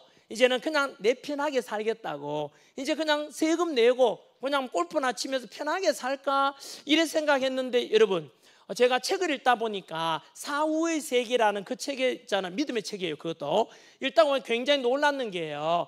우리가 딱 죽고 나면 하나님께서 두 가지 질문을 한다라고 그 책에 나와 있어요. 두 가지 질문이 뭐냐면 심판이죠. 첫 번째 질문이 뭐냐면 네가 살아있는 동안에 쉽게 말하면 이제 저울에 타는 거예요. 평가할 때 네가 살아있는 동안에 진짜 예수님처럼 많은 사람들에게 사랑하며 사랑을 베풀었느냐? 그게 첫 번째 질문입니다. 두 번째 질문이 뭐냐 하면은 내가 너에게 준 달란트, 미션 얼마나 성실하게 잘 수행했는가. 쉽게 말하면 게으른 종이 아니라 부지런한 청지기가 되었는지 그게 평가한대요. 그래서 제가 저울 위에 딱 따라보니까 전한길, 제가 밑바닥에 있을 때 어떤 기도가 했는지 아세요? 기도 내용 보면은 하나님 아버지, 내 빚만 다 갚고 나면 죽어도 좋습니다. 그런데 빚 때문에 제가 이거는 죽어버리면 하나님 차라리 안 태어나는 게 더 좋았지 않겠습니까? 남한테 고통 주려고 이렇게 빚더미에 안겨서 제가 끝나면은 이거는 하나님 아니지 않습니까? 그때 기도 내용도 그랬습니다. 실제로 제가 모든 걸 내려놨다 그랬잖아요. 내려놓을 때도 그랬습니다. 하나님 아버지, 지금 저 보십시오. 잘 나가다가 망하고 나니까 주변 사람들이 다 수군거려요. 아따 그 집 아들 잘 나간다 하더니 망했대. 원래 남의 말 좋아하기 좋아하지 않습니까? 그런데 하나님 아버지, 이거는 제가 여기에서 끝나버리면 다들 내가 교회 다니고 하나님 믿다가 지금 이래 됐는데 얼마나 하나님을 보기에 하찮게 보겠습니까? 저를 진짜 하나님이 살아계시다면 저를 이렇게 세워달라고. 다시 이렇게 세우면 전한길이 보니까 진짜 하나님 믿는 모양이다. 나도 전한길이 믿는 저 신을 한번 믿고 싶다. 그게 바로 전도가 되고 하나님 보기에 아름답지 않겠습니까? 실제로 그렇게 기도했습니다. 그래서 여러분, 저는 그래서 밑바닥일 때도 그런 기도도 했었거든요. 하나님 아버지, 빚만 다 갚고 죽어도 좋습니다. 그러면은 최소한 본전을 했지 않습니까? 라고 했거든요. 근데 이제 빚을 다 갚았어요. 먹고 살만하니까 또 이제 너무 제 이익을 추구하는 것 같아요. 그래서 제가 아까 말씀드린 대로 뜨끔한 게 내가 지금 죽는다면 하나님께서 나를 저울 위에 탁 달아볼 건데 야, 너 게으른 종이다. 분명히 내가 너에게. 그래서 제가 물었는 게 뭐냐면 이렇게 물었죠. 하나님께서 분명히 제가 25억 빚더미 있다가 지금은 소득세를 25억 내는 일도로 만들었다면 뭔가 이유가 있을 것이다. 하나님, 그 이유가 무엇입니까? 계속 묻습니다. 그래서 저는 원래는 제가 교회 강연도 사실은요 원래 이렇게 안 다녔어요. 전에는 노래 강의만 하고요, 텔레비전 CF라든가 이 텔레비전 나오라 해도 안 갔었거든요. 여러분, 원래 일어난 일만 해도 얼마나 놀라운 변화가 나타났냐면 제가 원래는 안 나갔습니다. 여러분, 실제로 제가 TV에도 출연 요청이 많았어요. 예를 들어 KBS 아침마당, 어르신들 많이 보지 않습니까? 아침마당 오라 했는데 안 갔었죠. 유재석 진행하는 유퀴즈에 나오라 했는데 안 갔었죠. CF도 신한은행, 대표적인 게 신한은행 CF. 그거 큽니다. 그거 신한은행은요. 여러분, 장난 아니고 손흥민하고 김연아 나가는 그런, 이명우 나오고 그런 그 CF예요. 신한은행은. 그거 안 갔어요. 그리고 SK 이노베이션 거기도 왔는데 안 갔었고요. 그 다음에 제가 컨셉이 맞아서 갈까 말까 고민했던 게 삼양라면이었어요. 그거는 저한테 좀 컨셉이 맞아. 국물이 끝내주네 한번 하면은 좀 맞았는데 그것도 안 갔습니다. 제가. 왜냐하면 유명해지고 이런 거 싫어가지고. 그런데 제가 우연히 이렇게 강연 다니게 된 것은 저한테 삶의 변화는 뭐냐, 우연히 오늘도 그랬고, 저는 나이 30살 때부터 바닥에 있던 언제나가 늘 사우나를 가서 기도를 합니다. 기도하고 늘 제 인생 제 그 주기도문 외우고 성경 말씀 읽고 사우나 가서 합니다. 실제로 포켓에 그 성경 들고 가서. 그리고 제 인생 시키면 탁 이렇게 외우고 하는데요. 그날 또 제가 사우나를 갔는데 어떤 60대 남자분이 저보고 혹시 진앙쌤 아니세요? 이래요. 그래서 제가 빨가벗고 있는데 예 뭐 이랬는데 그분이 그런데 맞죠 하면서도 가까이 와요. 맞네요 이러면서 그분이 그러죠. 그분도 빨가벗고 저보고 이렇게 배꼽 인사해요. 그러고 나서 하신 말씀이 진앙쌤, 저 진앙쌤 굉장히 존경합니다 이래요. 예? 어르신, 저는 존경받을 만한 그런 사람이 못 되는데요. 유튜브 이런 데 보면은 그냥 욕밖에 없고 뭐 그런데 하니까, 선생님, 그 욕이라는 것은 유머고 추임새고 남을 비하하는 거 아니잖아요. 저는 다 알고 있고 진앙쌤이 중심을 보고 있습니다. 이런 말씀하셨어요. 그 성경에 나오는 표현이거든요. 그 다윗 선정할 때 나오는 이야기지 않습니까? 그죠? 그래서 사무엘, 그죠? 사무엘 지금 할 때 중심을 본다 이러지 않습니까? 그래서 그 말씀을 하시면서 저보고 부탁이 있다 했어요. 뭐냐 하면서, 선생님 지금까지는 공무원 강의를 하고 노량길 그것만 했다면 이제 강을 떠나서 바다로 나와가지고 대한민국 청년들을 위해서 뭔가 선생의 역할을 좀 해주면 안 되겠습니까? 이랬어요. 왜냐하면 지금 우리나라 청년들이 너무 혼란스러워하고 뭐를 보고 가야 될지 지금 막 흔들리고 있다. 그러면서 제법 부탁을 했어요. 그래서 제가 그게 저를 이제 바꾸게 되거든요. 그래서 사우나에 나오면서 여쭤봤죠. 어르신, 근데 무슨 일 하시는 분이 여쭤봐도 됩니까? 이랬더니만 되게 유명한 정형외과 의사 선생님이자 원장님이더라고요. 뭐 책도 쓰시고 성악도 하시고 그 지역 사회 되게 훌륭하신 분이, 그리고 교회 장로님이시더라고요. 그 지금도 제 연락처를 드려가지고 이렇게 조언도 해주시고 해요. 그래서 그분 제 말씀을 듣고 집에 와서 제가 그래, 제가 늘 흔히 우리 안 믿는 사람들한테 그 이야기 하거든요. 우연이 운명이 된다. 그런데 하나님 믿는 사람에게는 우연은 없습니다. 언제나 여호와 하나님 모든 것을 주관하시고 간섭하시기 때문에 분명히 내게 그 이유가 뭘까 계속 물었습니다. 그리고 차에 제가 유튜브를 또 너무 많이 떠가지고 본의 아니게 얼굴도 다 알려져 버려요, 사실은. 그래서 실제로 그 뒤로 TV도 틀어 나가고 뭐 하지 않습니까? 그래서 원래 오늘이지 싶은데 그 뭐 전참신가 그 나오라 했는데 제가 뭐 이거 때문에 안 간다 했습니다. 방송도 마찬가지. 그리고 미우스에 얼마 전에 나왔고 MBC 라디오 스타일도 나오고 어쨌든 이제 방송 나오게 된 게 바로 그 말씀 때문에 이제 세상에 나오기로 했어요. 그러면서도 그래 그냥 공무원 강의 조금 하고 조금 이렇게만 하자라고 생각했는데 점점 저에게 새로운 미션이 다가오는 것 같아요. 왜냐하면 제 의지와 전혀 무관하게요. 최근 우리 혹시 10월 27일 날 우리 그 연합 예배 혹시 가셨는 분 있는가요? 다 갔어요? 그래요? 역시 대길이다. 우리 있잖아요. 저는 한길, 여기 대길, 큰 길이, 제대로 된 하나님의 길로 가시는군요. 길진생 그게 길 맞죠, 그죠? 우리 요한복음에 나오는 길이요 진리요 생명이요 맞죠? 맞네요. 네, 맞네요. 길교회, 너무 잘하셨습니다. 근데 그 때문에 있잖아요. 사실은 그게 또 저한테 이런 변화 가져올지 몰랐어요. 그날 주된 주제가 이제 포괄적인 차별금지법을 제정하면 안 된다, 이런 주제로 전국의 많은 그 교회 그리고 100만 명 넘는 우리 성도들이 모였지 않습니까? 그죠? 그리고 함께 대한민국 우리 전체 우리 회개하자 이런 기도도 있었고, 그리고 저도 그날 갔습니다. 저는 서울역 앞에서 이래 있었거든요. 근데 방송이 계속 끊기더라고요. 하여튼 그랬었는데 저는 그 앞서서 제가 이런 강연을 제가 유튜브에 올리거든요. 포괄적인 차별금지법이 제정되면 안 된다. 보셨어요? 2탄도 3탄도 계속 찍을 겁니다. 이제 저는 어쩔 수 없습니다. 그래서 그걸 제가 그냥 하나님께 하나님 내 거 내려놓으면 되잖아요. 저는 거짓말을 못했어요. 정치를 못합니다. 제가 정치하라는 이야기도 되게 많거든요. 뭐 원내 대표님도 전화 오고 이제 나오고 하는데 저는 정치는 못하고요. 왜냐하면 정치하면은 두 가지 때문에 첫째 능력이 안 되고요. 두 번째는 정치해버리면 어느 당에 들어가면은 본의 아니게 그 지지자들을 위해서 당론으로 결정되면 또 때로는 거짓말도 좀 해야 되고 포장도 해야 되는데 저는 그런 걸 못하거든요. 그래서 제가 정치는 못하고요.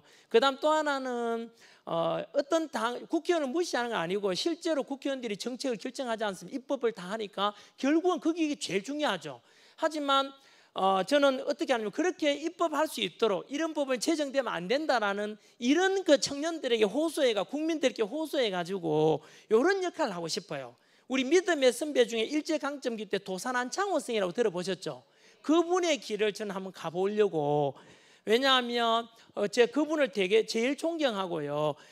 그분 때문에 제가 30에 제가 인생 10계명도 정해요. 혹시 청년 여러분들 중에 계시면은 유튜브에 인생 10계명 아마 제게 뜹니다. 제가 30에 정해서 지금 24년 동안 매일, 오늘도 조금 전에 여기에 오기 전에 반신욕하면서 목욕증 하면서 역시 주기도문 다 외우고 오늘 길교회에 가는데 하나님 아버지 함께하여 주시옵소서. 여기에 10명이 오든 1명이 오든 12명만 와도 예수님도 12제자밖에 안 되잖아요. 그래서 저는 이는 안 따집니다. 돈 안 따지고 가거든 언제나요. 실제입니다. 그래서 이렇게 많이 오셔가지고 제 강의 듣는데요. 이제 제 인생 시키면 검색해 보시면 거기 도산 안창호 선생 걸 제가 아이디어를 거기 따왔습니다. 도산 안창호 선생은 일제강점기 때 대한민국 임시정부 있죠. 예? 그 대한민국 임시정부를 실제로 조직한 분이 안창호 선생이에요. 그런데 그분은 대통령 안 해요. 모든 것은 이렇게 조직만 만들어주고 실제로 역할을 다 하거든요. 일관되게 안창호 선생은 민족과 국가와 청년들을 위해서 일관되게 사셔요. 그래서 나중에 그 감옥에 계실 때 추는 이광수가 이제 자서전을 쓰거든요. 물어요. 어떻게 도산 선생님께서는 일관되게 인생을 살 수 있었습니까? 여쭈어보니까 매일 아침에 일어나서 안창호 선생은 제일 먼저 기도를 한대요. 기도하면서 바로 하나님 아버지, 오늘 제일 먼저 생각하는 게 백두산, 한라산, 지리산, 금강산, 설악산, 우리나라 산을 다 생각하고, 두 번째는 압록강, 두만강, 그리고 영산강, 섬진강, 낙동강, 강을 다 생각하고, 그리고 이 삼천리 강산에 살고 있는 우리 민족을 생각한대요. 그리고 마지막에 기도하기를 하나님 아버지, 이 민족을 위해서, 이 국가를 위해서 제가 오늘 하루 무엇을 하면 되겠습니까? 늘 묻고 시작한대요. 그러다 보니까 하루가 열흘이 되고 100일이 되고 일생이 되어서 일관되게 살 수 있게 됐잖아요. 제가 거기서 아이디어를 딱 얻어서 바로 이거다 합니다. 그때 제가 수능 강사할 때였어요. 그래서 제가 도산 안창호의 책도 학생들한테 정말 선물 많이 줬거든요. 수천 권을 보내주고 했는데, 그때 제가 인생 식견을 탁 정해요. 한번 읊어볼까요?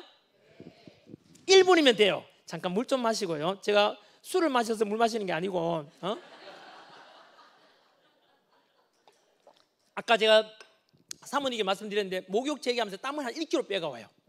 기도하죠. 땀 어디 그러더라고요. 그래서 목이 이제 타서 그렇고요. 제가 그 인생 시키면 첫 번째가 뭐냐 하면은, 복 있는 사람은 악인의 꾀를 좇지 아니하며 죄인의 길에 서지 아니하며 오만한 자의 자리에 앉지 아니하며 오직 여호와의 율법을 즐거워하여 그 말씀을 주의하러 묵상하는 자로다. 시편 1편입니다. 두 번째, 지혜로운 자는 시간을 아끼느니라. 게으른 자의 길은 가시울타리 같으나 정직한 자의 길은 대론이라.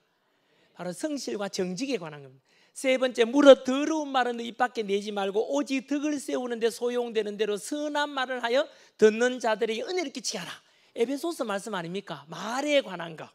네 번째는 바로 분을 쉽게 내는 자는 다툼을 일으켜도 노하기를 더디하는 자는 시비를 그치게 한다. 감정 절제에 관한 건데, 이것도 청년들을 꼭 기억하셔야 됩니다. 제가 성격이 이걸 왜 네 번째 넣는가 하면은, 바로 제가 20대 청년의 나이 때 그때 혈기가 너무 앞서가지고, 그 당시 애니콜이었죠. 기억나는데 막 화가 막 나면 휴대폰 번호 받다 박살낸 게 한 4개 정도 돼요. 그래가지고 제가 이건 아니다 싶어가지고, 왜냐하면 청년의 나이 때 혈기가 앞서고 뭐 그래도 되겠지만은, 나이가 들고 어떤 부모가 되고 어떤 그 지도자 역할이 되고 어떤 조직의 리더가 되었을 때 여러분 화 버럭버럭 내고 이러면 밑에 사람들이 다 불안해지잖아요. 그래서 감정 절제가 정말 중요하고, 그래서 나이 드신 분들이 막 화내면 정말 보기가 꼴사나 봐요. 그래서 모세도 그렇잖아요. 모세도 40대 혈기 앞설 때는 어떻겠습니까? 자기 동족이 고통당을 보고 그 살인을 하지 않습니까? 그리고 도망가잖아요. 그리고 그 분노를 감정 절제하는 것에 대해서 이제 온유한 사람으로 바뀌는데 40년이 걸려요. 저는 40년 걸리면 안 되잖아요. 그래서 서른에 딱 정했습니다. 서른에 바로 네 번째 그 집어넣거든요. 분을 쉽게 내는 자는 다툼을 일으켜도 노하기를 더디하는 자는 시비를 그치게 한다. 바로 내 딱 넣었지요. 바로 전부 다 그 잠언에 나오는 거예요. 다섯 번째가 지혜로운 자는 아버지를 즐겁게 하여도 미련한 자는 엄마를 업신여긴다. 이걸 왜 제가 효도에 관한 걸 5번 했는지 아세요? 제가 이것도 부끄러운 이야기인데요. 제가 학교 다닐 때 저희 아버지 어머니께 농사 짓는 뭐 흙 묻은 손 있고 몸빼 입고 있잖아. 흙 묻은 옷으로 학교 오거나 친구들한테 오는 게 부끄러워가지고 오지 마라 그랬어요. 하여튼 그렇게 생각했던 적이 있어요. 그런데 제가 여러분 우연히 저희 어머니께서 이런 말씀 하셔요. 이솝우화 같은 이야기를 해주시는데 뭐냐면은, 어떤 아이가 그죠? 아들이 이제 친구가 자기 집에 이제 놀러 왔는데 친구가 오자마자 저 안에 뭐 있잖아요. 친구 보고 이야기하기를, 야, 저 안에 저 노인 한 사람, 저 사람 막 되게 초라하게 일하고 있는데 저 사람 누구냐 하니까, 신경 쓰지 마. 우리 집 식모 가지고 파초부 아니면 신경 쓰지 마. 그 이야기를 들은 그 어머니께서 나가서 바로 자살했다 그래요.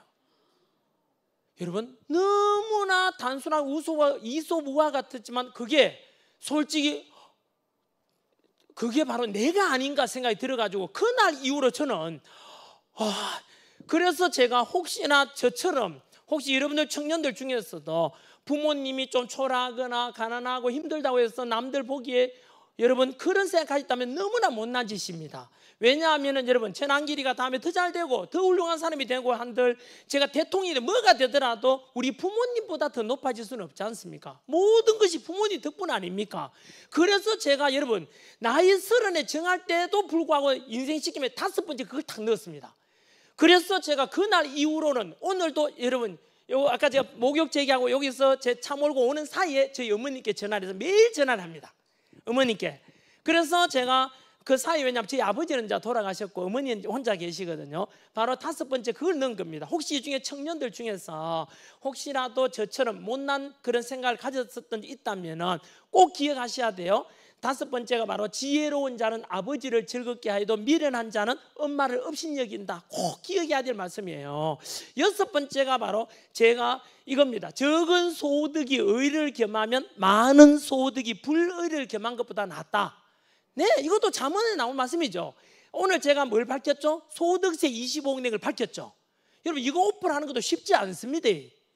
그런데 제가 오픈한 이유는 바로 인생 10계명 30에 정했는 25년 됐는데 지금요 그때 정할 때 인생 시금 6번째 넣은 게 바로 소득에 관한 겁니다. 돈벌이에 관한 기준을 딱 정했습니다. 그래서 지금 떳떳하게 밝히지 않습니까? 7번째가 바로 너의 마음을 다 지혜로운 너의 마음을 다하여 여호와를 의뢰하고 네 명철을 의지하지 말라. 언제나 겸손하고 언제나 하나님께 뭐죠? 무자와 가라사대. 무자와 가라사대 성경 그대로입니다. 그래서 네 명철을 의지하지 말고 여호와 하나님께 의뢰하라. 8번째는 이따가 나올 겁니다. 항상 기뻐하라. 쉬지 말고 기도하라. 범사에 감사. 이건 행복에 관한 겁니다. 데살로니가 전서 말씀이고요. 9번째가 제 직업관입니다. 바로 여러분들은 여러분들이 하는 일에서 고객에 대해서 이런 마음 가지면 돼요. 바로 제가 강사니까 학생들을 언제나 사랑으로 가르쳐라. 사랑이 없으면 소리 나는 꽹과리에 불과하다. 고린도전서 말씀이에요. 여러분 제가 보십시오. 그래서 지금까지 유튜브에 제일 모르는 사람은 욕한다 이러는데 여러분 요즘 같이 저같이 공인이 된 사람이 상대방을 비하하거나 이러면 한 방에 가는 세상이에요. 그런데 지금까지 제가 제자를 200만 명 이상 길러내도 아무 문제 없잖아요. 그 이유는 바로 제 제자들은 다 알고 있습니다. 전환길은 언제나 전환길이 본인을 낮추고 언제나 우리 학생들을 존중하고 언제나 나보다 남을 더 나게 여긴다. 성경 말씀 그대로 한다는 걸 알고 있어요. 그러다 보니까 저만큼 학생들을 존중하고 한 분 한 이 자리에도 똑같습니다. 여러분 제가 마이크 들고 지금 이렇게 했지만 여러분도 너무나 다 똑같이 귀하게 다 생각합니다. 그게 제 직업관이 9번째 인생 10계명에 들어있어요. 10번째가 바로 안창호 선생님이 피운 건데요. 대장부는 소인배와 논하거나 싸우지 않는다. 오늘 하루 다른 사람을 위해서 무엇을 할 것인가 그겁니다. 바로 저희 장모님께서 집사님 권사님인데요. 내가 하시면 늘 주는 자에게 복이 있나니 주는 자에게 복이 있나니 이래요. 주면은 손해보는 것 같지만 그렇지 않대요. 돌고 돌아서 결국 더 큰 복이 되어 돌아오는데 그래서 제가 10번째 계명이 바로 오늘 하루 다른 사람을 위해서 무엇을 하겠냐. 이게 제가 30살 때부터 지금까지 정해진 거예요. 그런데 그것이 여러분 주기만 하는 걸 늘 생각하거든요. 제 이익을 아니고. 그런데 그게 지금의 저를 있게 만들어 생각해요. 혹시나 청년들은 요 인생 10계명을 가져가시고 다음에 어르신들은 손자나 손녀한테요. 혹시나 그 인생 10계명 그걸 전해주시면은 아마 되게 우리 할아버지 할머니 멋있다 이런 말씀 들을 수도 있다 생각해요. 그게요 믿지 않는 사람들한테 제가 특정 그 종교에 관한 게 들어있으니까 니한테 마차가 변형시키라는데 여러분들은 믿음의 형제들은 그대로 사용하면 됩니다. 다 성경 말씀을 가져와서 제가 만들었는데요. 그거는 제가 30에 만들어서 지금까지 24년 지났는데 너무 잘 맞는 것 같아요. 왜냐하면 제가 잘나서가 아니고 성경 말씀이 그만큼 완벽하다는 뜻입니다. 그래서 어디까지 이야기했죠 오늘? 네. 그 바로 제가 기도 이야기했지 않습니까? 기도라는 것은 아까 말씀드린 대로 스피킹이 아니라 언제나 뭐라고요? 리스닝이고. 그래서 제가 중간에 저도 마찬가지로 한번 로또도 사고 막 한번 아차 할 뻔했지만은 그래도 끝까지 신앙의 절개를 지켰거든요. 그러다가 제가 이제 이거 대구에서는 도저히 답이 없다 해서 서울로 올라와요. 이제 제 혼자 서울에 올라왔는데 그때는 이제 돈이 없으니까 서울 올라올 때만 하더라도 모텔에 좀 있었어요. 그 여관 같은데요. 왜냐면 월세 구할 돈이 없어가지고. 그래 그게 너무 안쓰러웠는지 한두 달 있다 보니까 제 친구가 그 고시텔을 하나 구해줍니다. 보증금 500만 원짜리에 월세 30 내는 거예요. 그런데 월세 30을 못 내가 주인 아주머니 계속 전화 왔던 기억이 나요. 예? 아저씨 그 방 빼라고 이거 보증금 다 깔려간다고 해서 진짜 500만 원 다 깔릴 때까지 거의 못 냈어요. 그 정도로 힘들고, 그러다 이제 노량진 올라왔을 때 여러분 하나님의 놀라운 은혜가 또 있는데 뭔지 아십니까? 바로 제가 노량진 탁 올라왔을 때 그때 여러분 어떤 일이 생겼냐면, 그때가 바로 가장 공무원 수험생들이 노량진의 컵밥거리에 바글바글 할 때예요. 근데 제가 딱 올라오자마자 어떤 일이 발생하는지 아세요? 그때 MB 정부, 이명박 정부 때인데요, 2011년에 제가 딱 올라왔는데 한국사 가르치잖아요. 그때 어떤 은혜를 주냐 하면은, 제가 딱 올라오자마자 한국사가 과목이 없던 것을 소방관 시험에 한국사를 집어넣어줘요. 그리고 딱 올라왔을 때 진짜 경찰 순경 시험에 한국사를 필수로 넣어줘요. 그리고 국어공무원 시험이 가장 이제 수험생들이 많은데 거기에 또 마찬가지로 제가 가르친 한국사를 필수로 집어넣고 나머지 행정부 행정 이런 다 선택으로 바꿔버려요. 그래서 여러분 진짜로 그래도 제가 소속된 회사가 또 너무 잘 돼요. 그리고 이게 뭐냐 하면은, 그게 딱 기간이 10년 걸렸어요. 10년 지나고 나니까 너무나 놀라운 있잖아요. 이제 선물 진짜, 그래요. 그때 제가 한 번은 너무 어려울 때 꿈을 꿨거든요. 그 요셉도 아닌데 제가 꿈을 꿨는데 너무 그때 가난하고 빚 때문에 힘들으니까, 그때 한 번은 꿈은 제 잊혀지지 않는 꿈이 있어요. 하나님 아버지 내 죽을 것 같다고 꿈속에서 너무 배도 고프고, 하나님 아버지 목도 너무 많아 꿈속에 했는데 매출하기 그냥 내려주는 게 있었어요. 그래서 와, 그저 너무 놀라서 깼던 기억이 나는데, 그 꿈대로 그때 기적이 발생하고, 그리고 제가 저 노량진 올라와서 책을 하나 개발했는데 그 책이 10년 동안 100% 적중합니다. 진짜 저도 그 기도를 너무 많이 했거든요. 왜냐하면 그 책이 얇은 책이에요. 근데 그 책이 놀랍게도 지금까지 노량진 모든 전과목 통틀어서 전후무하게 가장 많이 판매된 120만 부가 나갔어요. 지금까지. 별로 안 놀라시네요. 120만 부는 아직까지는 한강의 그 노벨 문학상보다 더 많이 팔린 거예요. 아직까지는 120만 부가 나갔어요, 실제로. 그래서 그런 놀라운 은혜 속에서 제가 빚더미에 25억이 있다가 드디어 이제 25억 세금을 내는 사람으로 바뀐 거 아닙니까? 그래서 저는 이것이 바로 제가 바다에 뜰 때 세 가지 원칙. 첫 번째가 아까 뭐라 그랬죠? 스스로를 타락시키지 마라. 두 번째는 가족을 지켜라, 가정을 지켜라. 세 번째가 신앙의 절개를 지키라. 근데 진짜 천재들이신데요? 안 보고 다 외우시네, 다 따라하시네요. 화면 나온 거 아니죠? 그죠? 예.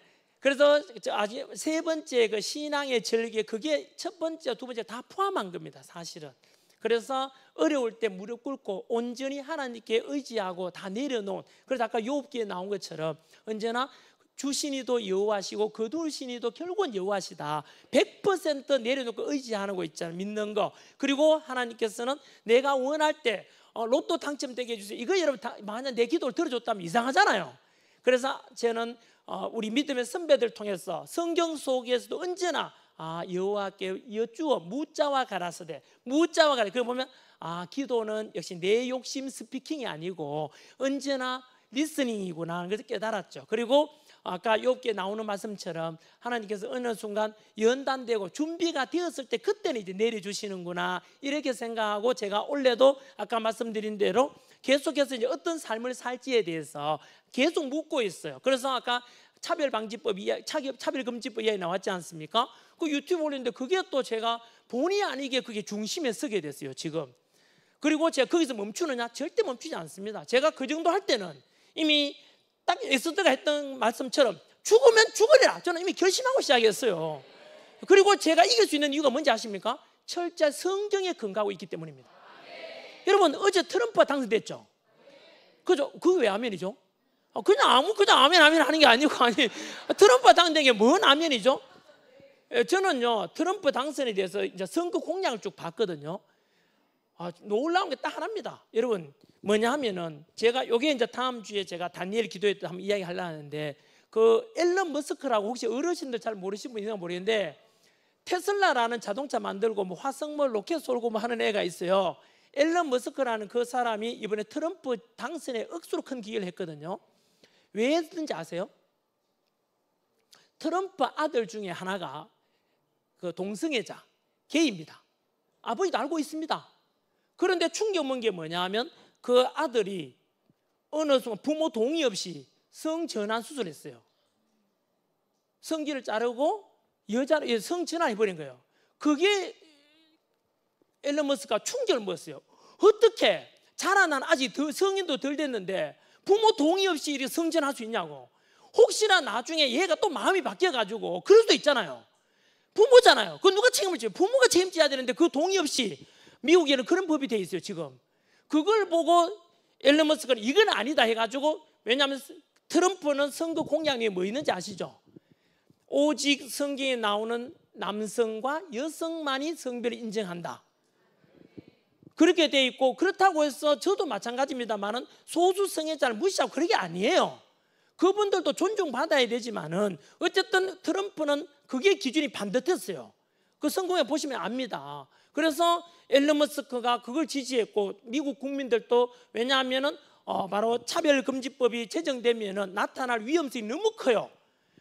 그거는 제가 간단히 말씀드리면은, 예를 들어서 여러분 저는 이제 아직까지 유튜버들 간에 이런 데 가서 저는 선생이니까 선생으로서 믿지 않는 사람들도 믿도록 설득할 수 있도록 그렇게 제가 이야기를 하고 있어요. 왜냐하면 그 포괄적인 차별금지법이 제정되고 나면 이것은 너무나 많은 이제 그 사회적인 무질서와 혼란이 발생하는데, 어떤 분이 저한테 이메일 보내왔어요.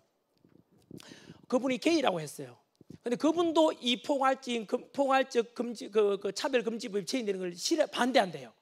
왜 그러냐 하니까 이 법이 제정되고 나면은 더 혼란스러워지고 자기들을 더욱더 박해될 수도 있겠다. 오히려 지금이 더 낫다, 이런 식으로 말씀하시더라고요. 저는 그래서 이 법 제정은 여러분들도 그 기도에 가서 함께 기도했듯이 제정되고 나면은 바로 남성, 여성뿐만 아니라 소수 성애자들까지도 나중에 피해를 입게 될 겁니다.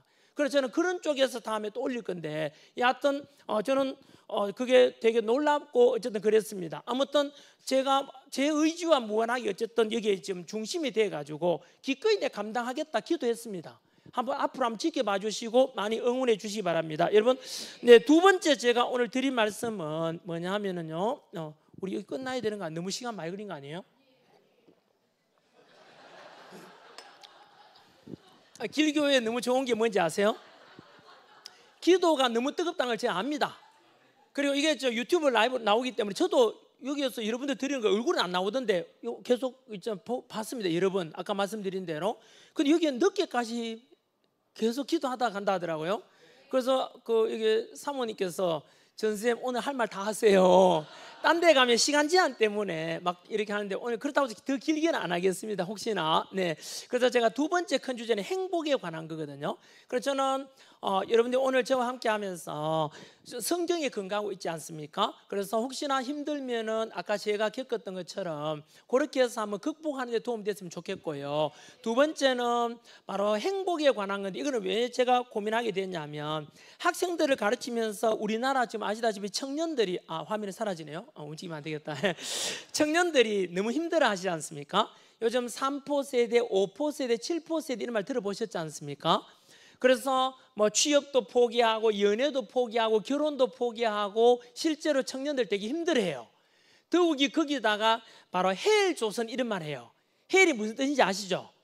그 지옥이란 뜻으로 지금 현재 대한민국에 태어나고 이 현실이 지옥 같다는 겁니다. 실제로 청년들 많이 힘들어하고 있거든요. 그리고 저는 뿐만 아니라 어르신들 있잖아요. 선진국들이 가입되어 있는 OECD 국가 중에서 우리나라가 우울증 비율이 1등이에요. 그래서 실제로 지금은 청년들도 힘들어하고 나이 드신 분도 똑같이 누구나 다 많이 우울하지 않습니까? 지금 실제로 대한민국이, 여러분 여기서도 지금 우리가 보기에는 나만 힘든가 할지 몰라도 여기에 다 겉으로 멀쩡하지만 뚜껑 열고 보면 사연 없는 사람 없고 어려운 일 없는 사람이 없습니다. 여러분 실제로 더하냐 덜하나 그 차이지. 그래서 저는 이런 속에서 제가 역사 가르치지 않습니까? 학생들한테 그런 이야기를 해요. 뭐냐면은 지금이 다들 헬조선 하는데 저는 역사 강사로서 그렇게 생각하지 않거든요. 왜냐하면은 한번 보십시오 여러분. 뭐냐면 저는 지금만큼 이렇게 우리 역사적으로 풍요로운 시대가 없었다고 생각을 해요. 예를 들어서 여러분, 길어도 우리 100년 살지 않습니까? 그럼 예를 들면 자 좋다, 지금 태어난 게 그래 저주받은 것 같고 부모님 원망하고 이러는데 좋다, 그러면은 네가 지금 태어난 걸 지옥에 태어났다고 생각하니까 내랑 같이 시간 여행을 한번 가보자. 그래서 멱살 딱 잡고 네가 그러면 지금 태어나지 말고 구석기 시대, 신석기 시대, 청동기 시대 태어났다 생각해보자. 그러면 과연 더 행복했을까? 신석기에 태어났으면 뭐 간석기 돌 갈고, 그다음에 청동기 시대 태어났으면 고인돌 그 들어온지고 뭐 했을 거 아닙니까? 그럼 그 뒤에 태어났다고 상상 한번 해보시면은 삼국시대는 여러분 고구려 백제 신라가 평균 3년의 전쟁이 한 번이에요. 지금 우크라이나 러시아 전쟁 나는 거 하마스 전쟁 보면 아시겠지만은 전쟁 속에서 아파트에 폭탄 떨어지고 폭격 맞고 있는데 행보 있겠습니까? 지금 벌써 수십만 명이 죽고 그랬지 않습니까? 그죠? 그리고 좋다 그러면은 삼국시대 좀 지나서 고려 조선시대 태어났으면 지금보다 더 행복했을까요? 조선시대 때는 여러분 놀랍게도 여자들은 통계도 없습니다. 이름도 없는 거 아시죠? 여자들은 그냥 김씨 이렇게 남편 성을 따라서 이렇게 따라가요. 그래서 여자들은 그만큼 참 그 뭐죠? 매인 남자한테 매여 살고 이혼도 없죠. 거의 뭐 소방 맞아 그냥 쫓겨나는 거 일방적으로.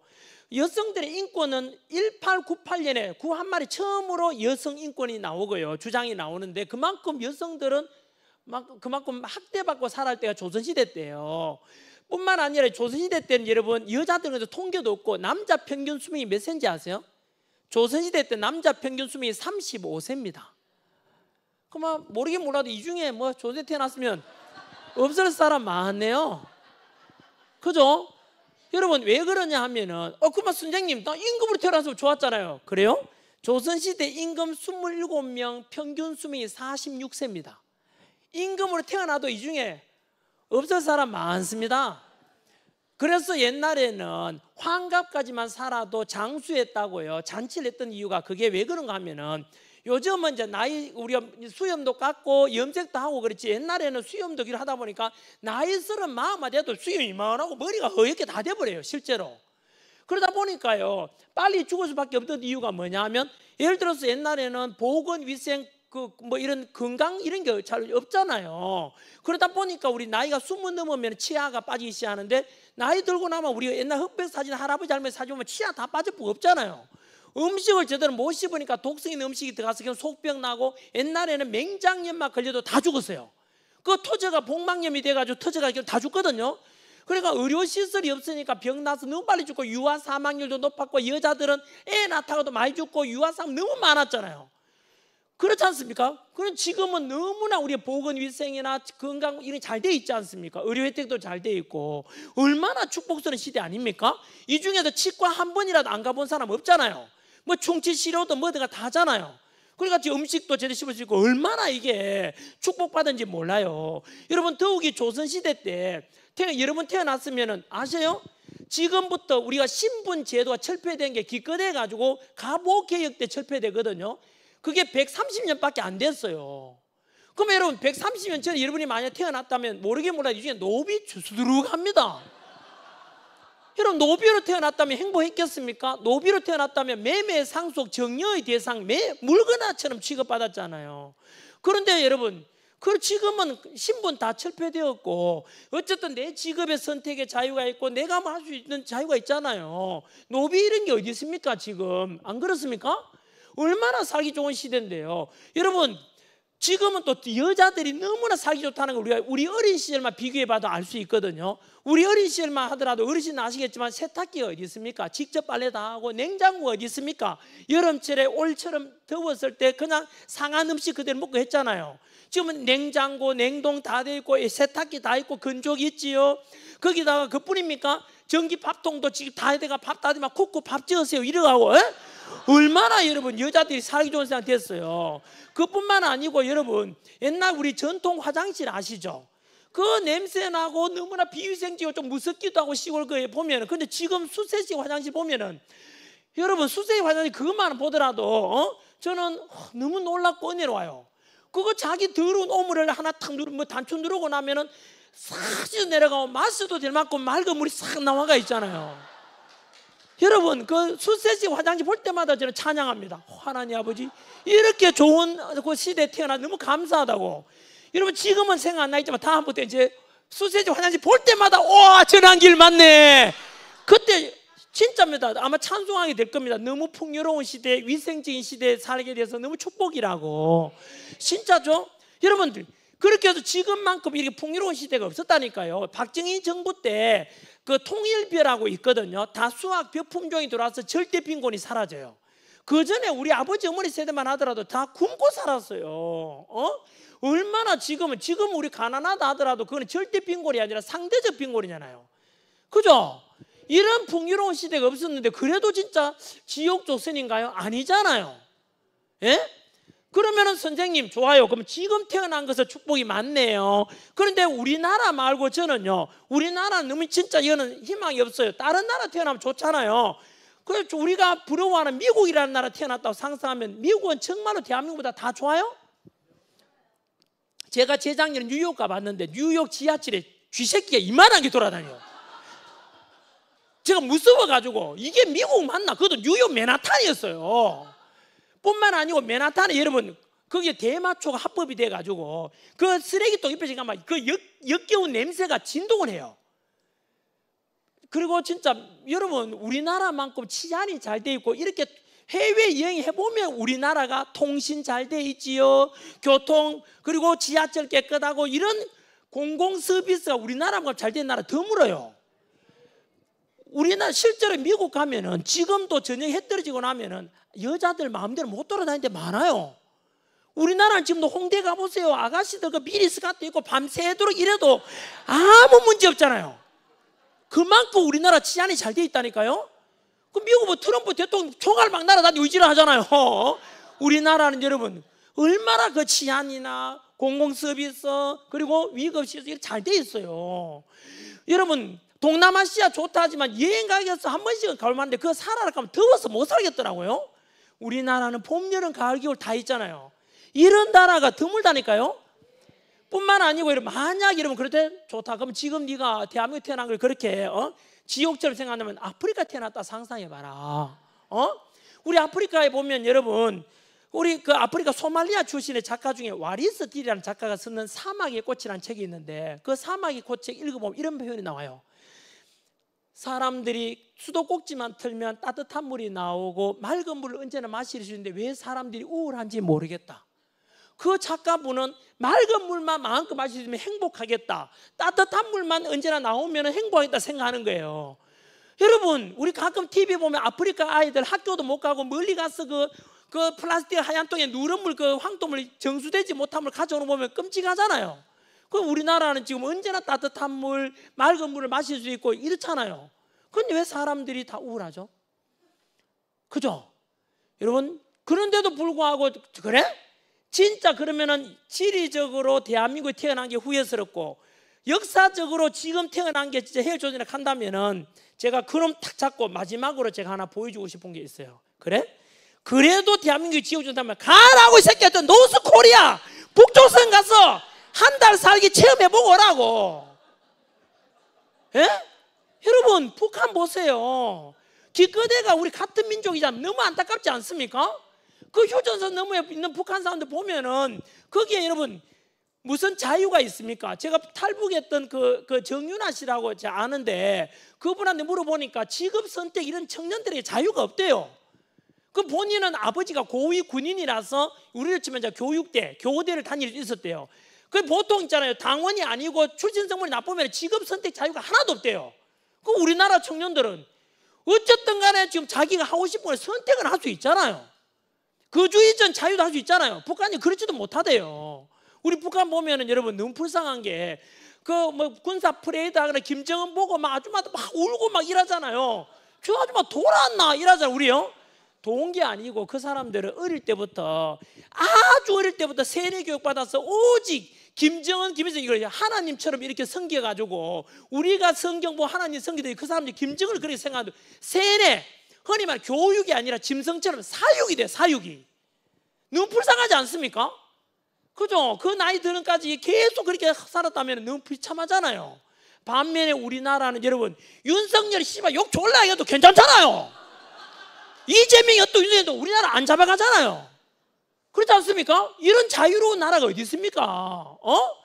독재라는데 뭔 독재입니까? 지금 말 욕할 거 다 하는데 지금 이렇게 여러분 자유롭고 평화로운 나라 또는 이렇게 살기 좋은 나라 어디 있습니까? 세상에. 그런데 여러분 왜 사람들은 다 우울할까? 저는 성경에서 그 답을 찾아요. 뭐냐 하면은 사람들이 우울하고 힘든 이유, 해일 조선하는 이유는 뭐냐 하면은 제가 청년들한테 그 말 합니다. 그래 해일 조선 그래 어쩌라고? 그래서 네가 남는 게 뭐 있냐고. 부모 탓하고 잘못 태어난 거 부모 탓하고 나라 탓해도 네가 남는 게 뭐 있냐고. 그렇다면 너는 실패한 인생이 되고 한 번 사는 인생, 네 삶이 너무 초라하지 않냐고. 오늘 내 강연 듣고 난 뒤에부터는 발상을 한번 바꿔보라고. 여러분 성경 말씀 보면 그러면 이제 왜 우리 사람들이 우울하죠? 막 이렇게 풍요로운 시대에 태어났고 지리적 공간적으로도 대한민국이란 이렇게 살기 좋은 나라 태어났는데 왜 사람들이 불행하냐면 바로 이거죠. 바로 있는 것에 감사할 줄 모르고 없는 것에 불평하기 때문입니다. 그냥 속된 말로 배불러서 그래. 배불러서 너무 편하게 있다 보니까 지가 아쉬운 것도 없고 그냥 불평만 하는 거예요. 그래서 저는 우리 믿음의 사람들은 오늘 제 이야기 듣고 나면은 성경 말씀에 근거해서 우울한 삶이 행복한 삶을 바뀔 수 있는데요. 그게 바로 제 인생 10계명 중 8번째 아닙니까? 우리 다 아시는 데살로니가 전서입니다. 자, 한번 화면 띄워 주실래요? 우리 다 아시는 그 성경 말씀이죠. 항상 기뻐하라, 쉬지 말고 기도하라, 범사에 감사하라. 행복은 어디서 오십니까? 감사에서 오죠. 그래서 우리는 언제나 없는 거 불평하지 말고 있는 것에 제발 감사하며 살면 행복은 저절로 옵니다. 그래서 제 인생 10계명 8번째가 그게 들어있어요. 제가 바닥에 있을 때 늘 우울했는 줄 아십니까? 그렇지 않다니까요. 왜냐하면 인생 10계명 속에 성경 말씀 속에 바로 이 데살로니가 전서에 항상 기뻐하라, 쉬지 말고 기도하라, 범사에 감사하라. 똑같습니다. 그러면 언제나 기뻐하고 언제나 기도하고 언제나 감사하는 거죠. 그죠? 이 말씀만 간직이 되지 않겠나 생각이 들고요. 두 번째 여러분 또 우울한 이유가 뭐냐 하면은 바로 오늘날 사람들이 옛날 사람보다 더 우울해질 이유가 있어요. 앞으로 더 우울해질 겁니다. 슬프게도 그 이유는 뭐냐면 SNS. 어르신들 SNS 혹시 아세요? 바로 스마트폰 나와가지고 인스타라는 게 있어요. 인스타. 그게 뭐냐 하면은 사진 같은 게 많이 올라오는 저겁니다. 유튜브도 마찬가지고 사진이 올라오는데 보면 그게 여러분 지금의 우리 불행을 맞는데요. 왜냐하면은 여러분 그 인스타에 올라오는 거 보면은 어떤 사진이 올라오는지 알죠? 올라오는 여자들은 이쁜 사진만밖에 안 올라와. 너무나 이쁜 사진이 계속 올라오고 너무나 잘생긴 얼굴만 올라와요. 물론 알고 보면 그 사진도 한 500방 찍어서 잘 나온 거 올리잖아요. 그렇게 잘생긴 사진, 이쁜 사진 올라오죠. 좋은 곳에 여행 가서 여행 사진 멋있는 거 예쁜 거 올라오죠. 먹는 음식은 너무나 맛있는 음식만 올라오죠. 좋은 자동차 사진 올라오죠. 좋은 집 올라오죠. 좋은 호텔에 가서 막 누리는 이런 사진만 계속 올라오잖아요. 그런 사진만 보다 막상 자기 얼굴 거울 쳐다보면 자기 먹는 음식 보면 너무 초라하게 느껴진대요. 예? 여러분 바로 이게 불행을 맞는다 그래요. 여러분 그런데 실제로 통계가 나와 있어요. 우리나라 1인당 GDP가 3만 불이거든요. 1인당 GDP가 3만 불인데 인스타를 가지고 그걸 가지고 우리나라 통계화하니까 1인당 GDP가 15만 불로 나온대요. 이 말은 통계로 되어 있는데요. 현실보다 인스타에서 보게 되는 것은 5배 더 잘 사는 걸로 착각하게 만든대요. 거꾸로 말하면 남들보다 언제나 나의 현실은 5배가 못 사는 것처럼 느끼게 되니까 불행할 수밖에 없는 거 아닙니까? 남들은 다 등 따시고 배부르고 다 이쁘고 한데 나는 현실은 너무 초라하게 느껴지니까 그게 불행을 맞는데 결국은 이 불행은 정신의 문제인 거예요. 그런데 여러분 우리 기독인들은 크리스찬들은 믿음의 사람들은 절대로 우리가 그렇게 남하고 비교해 가면서 우울할 필요가 없습니다. 왜냐하면 성경 말씀에 보면은 이게 제 오늘 성경 말씀의 가장 메인 주제 성경 말씀이에요. 바로 이사야서 한번 펴봐 주실래요?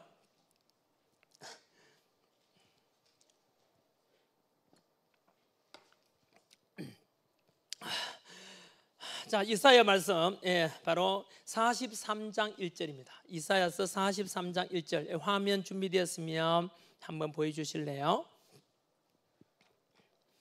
자, 같이 한번 읽어볼까요? 아니면은 시간 관계상 셋째 줄부터 너는 두려워하지 말라부터 한번 읽어볼게요. 시작. 너는 두려워하지 말라. 내가 너를 구속하였고 내가 너를 지명하여 불렀나니 너는 내 것이라. 아멘.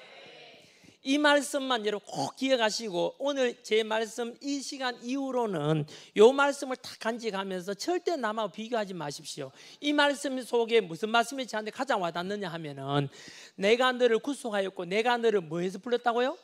지명하여 불렀다. 이게 홀리 바이블 우리 영어 성경에 보면은 바로 포인트 아웃이라요. 포인트 아웃. 포인트 아웃이 뭐냐면 우리 간호사쌤 핀셋으로 있잖아요. 뭐 하나 우리 탁탁 집어내는 거 있죠. 예? 포인트 아웃, 이게 바로 영어로 포인트 아웃인데 지명하다니 바로 딱 집어서 불러낸다는 뜻이에요. 예? 이게 뭐냐면 이 말을 다시 말하면 여호와 하나님께서는 우리를 한 명 한 명을 다 똑같이 구속해 주셨고 직접 뭐죠? 지명하여 한 명을 포인트 아웃 집어내 주셨어요. 한 명 한 명을. 그러면 여러분도 마찬가지로 하나님께서 여러분들을 지명하여 불러주셨고 저도 그렇고, 그래서 우리는 하나님께서 선택해 줬잖아요. 그리고 마지막에 뭐라 하셨죠? 너는 내 것이라고 하셨습니다. 여러분, 그렇게 말씀하신다면 우리 한 명 한 명은 다 하나님께서 선택해 주고 지명하여 불러줘 있는 그 주인공들이에요. 왜 우리가 남하고 비교돼야 돼요?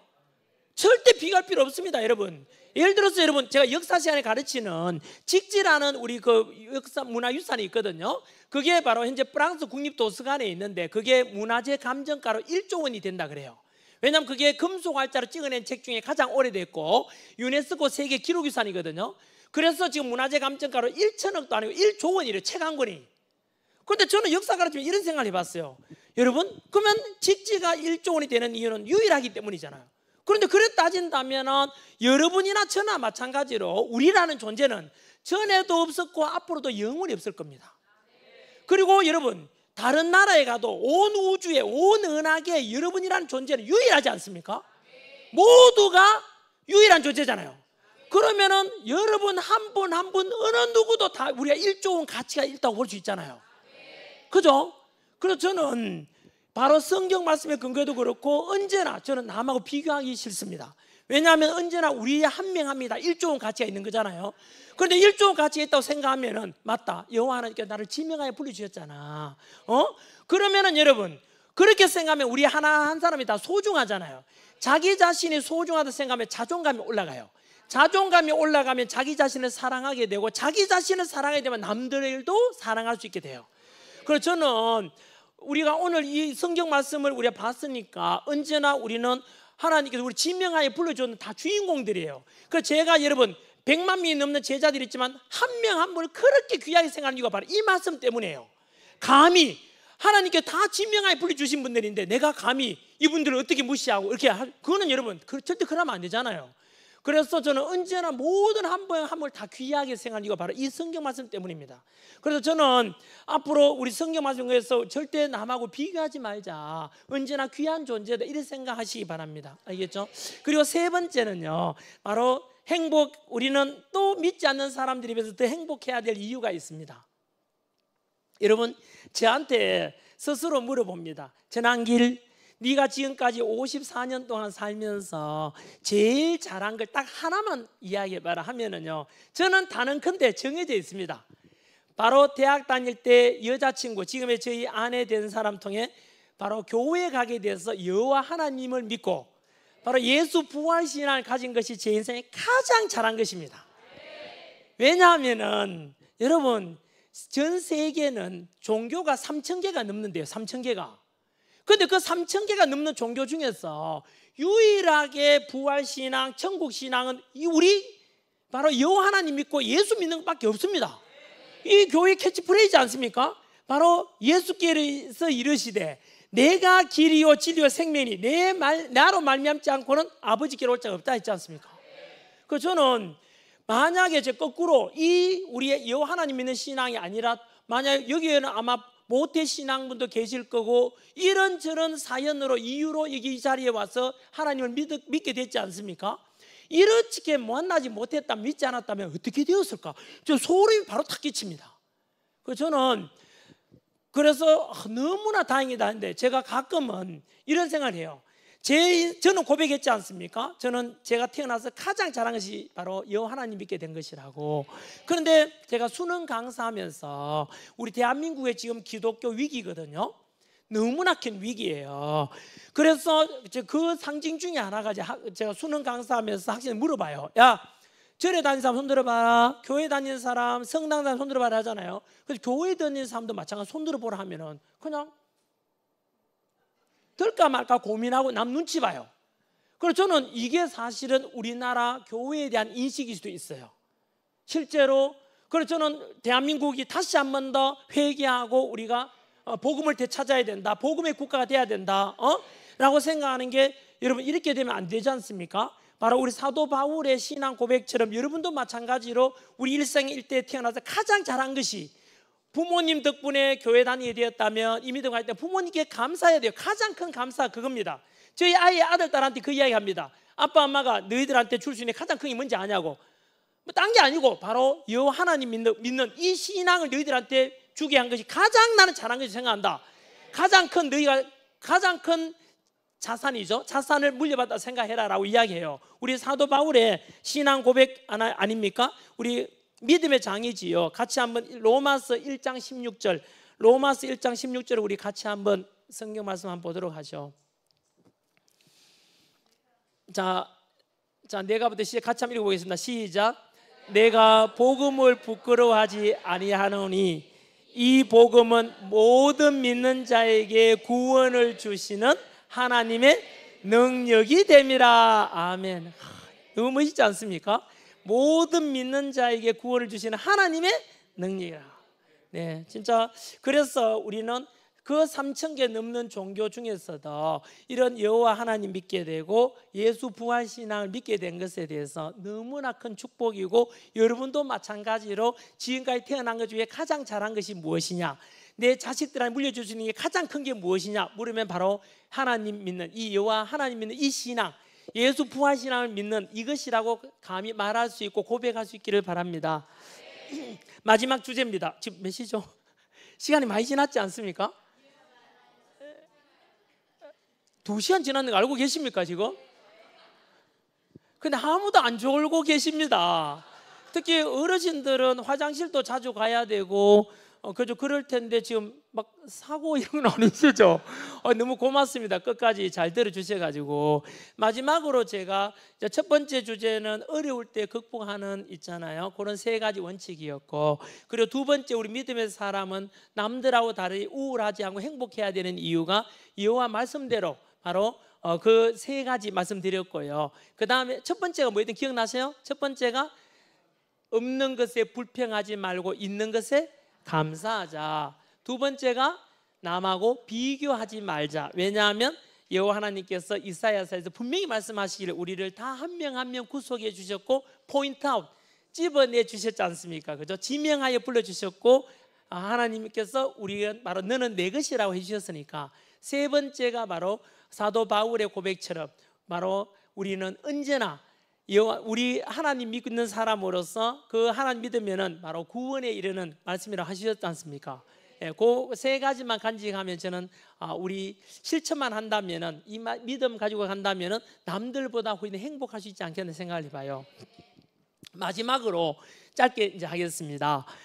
전환길에 니는 그러면은 여호와 하나님이 살아계심을 그리고 예수 부활했다는 것을 어떻게 믿고 있느냐, 어느 정도 확신하느냐 저보고 물어보면은 첫 번째 제 개인적으로 제가 직접 겪은 거 하나, 제 삶을 통해서 25억 빚더미에서 다시 세금을 25억 내는 사람으로 성장에까지 그 보여주신 하나님의 기적들, 그리고 준비가 되었을 때 연단된 뒤에 주시는 하나님의 축복을 보면서 저는 깨달았고요.